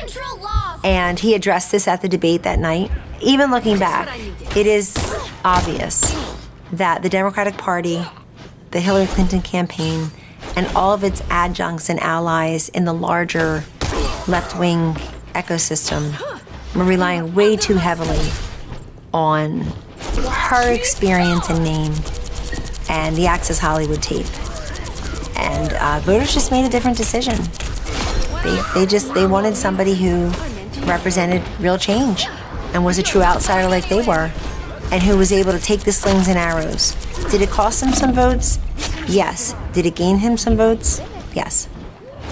You thought he could win. A lot of people didn't. And an election night happens. I don't know if you know what Donald Trump believed in his heart, but did you see a change in him in that moment as the results of the election become? Yes, absolutely. President Trump was one of the last people to think he was winning on election night, even though he was winning on election night. I appreciate that because he's not somebody who is given to irrational exuberance and believing everybody saying, you're so great and you're going to win. And he saw it changing. He knew there was something out there. He knew when he showed up at a rally that it was standing room only and people were outside looking at jumbotrons. He knew that was not an aberration when he just showed up in Harrisburg or Eau Claire or Rochester Hills. It was everywhere. It was everywhere. And the people were sitting there joyful. Sometimes they're out in the sun or the rain in their lawn chairs for a day and a half waiting to get a seat, joyfully. And I would say to the media, look at all the people that rally. We see all the people that rally, Kellyanne, but will they vote? No, they stood in the sun and the rain for 2 days, but they're not going to vote. Of course they're going to vote. So he knew, as I like to say at the time, many people have taken this line since, but it really applies to Donald Trump in 2016. He knew that he had not erected your conventional, typical political presidential campaign. He had built a movement. And people felt they were part of the movement. And I don't think he could have done it quite the same way in 2011 or 1980. Because it was the convergence of Donald Trump, the known businessman and job creator, TV star on The Apprentice, political outsider like you and me, who's coming with a vision and some solutions, who's elevating issues that were mired in single digits or an asterisk in the polling: trade, illegal immigration, border security. He's elevating them into the national consciousness and saying, I'm going to tackle these. And by the way, they're also a proxy for a poor economy, for unfairness, for workers' jobs being shipped overseas, for other countries laughing at us and taking advantage of us and expecting us to pay for them and their people when we're not paying for us and our people. I remember him saying, if we don't treat the veterans well, who are we as a country? It's a very simple phrase that he made good on. And a lot of this was happening offline, at his rallies, in his TV appearances, on his airplane. But so much of it was happening online, through his vast, evolving, growing social media footprint. The way Donald Trump used Twitter and the way at the campaign we used Facebook and Google and YouTube to buy our ads. We couldn't afford network ads and cable ads. So we did 50% traditional ads, 50% online ads, and it paid off majorly. It's the biggest return on investment in politics in years. And we did it because necessity is the mother of invention. And it was a place where people were migrating and gravitating toward that. I don't think you could have done that quite the same way in 2011, certainly not in 1980. So what Mr. Trump, what candidate Trump did, and President Trump continued to do, that caught fire and kept people loyal to him and coming back for more, was what I call the democratization of information. So Mr. Trump and then President Trump is sending out a tweet or a Facebook post. Whether you're the billionaire CEO who's got 12 people working on social media, outgoing and incoming, whether you're the stay-at-home mom, or you're the welder on the job looking at your phone, everybody got a presidential communication at the same time. You don't have to be a big donor. You don't have to be a lobbyist. You don't have to be an insider. You learned what I learned at exactly the same time. And it's the democratization of information, and boy, do people miss that now. They feel the government is furtive, is not transparent, is not forthcoming. They don't communicate with us enough. That is the beauty of Trump 2016 in getting that nomination and in winning the presidency, and then communicating with the public all through his presidency, and even now. The reason I say that is because Donald Trump became a resource for many people. He's telling them what they didn't know about our manufacturing policies, what they didn't know about China and fentanyl, what they didn't know about the USMCA being able to replace NAFTA as a more modern, more responsive, more pro-America, pro-American worker, pro-American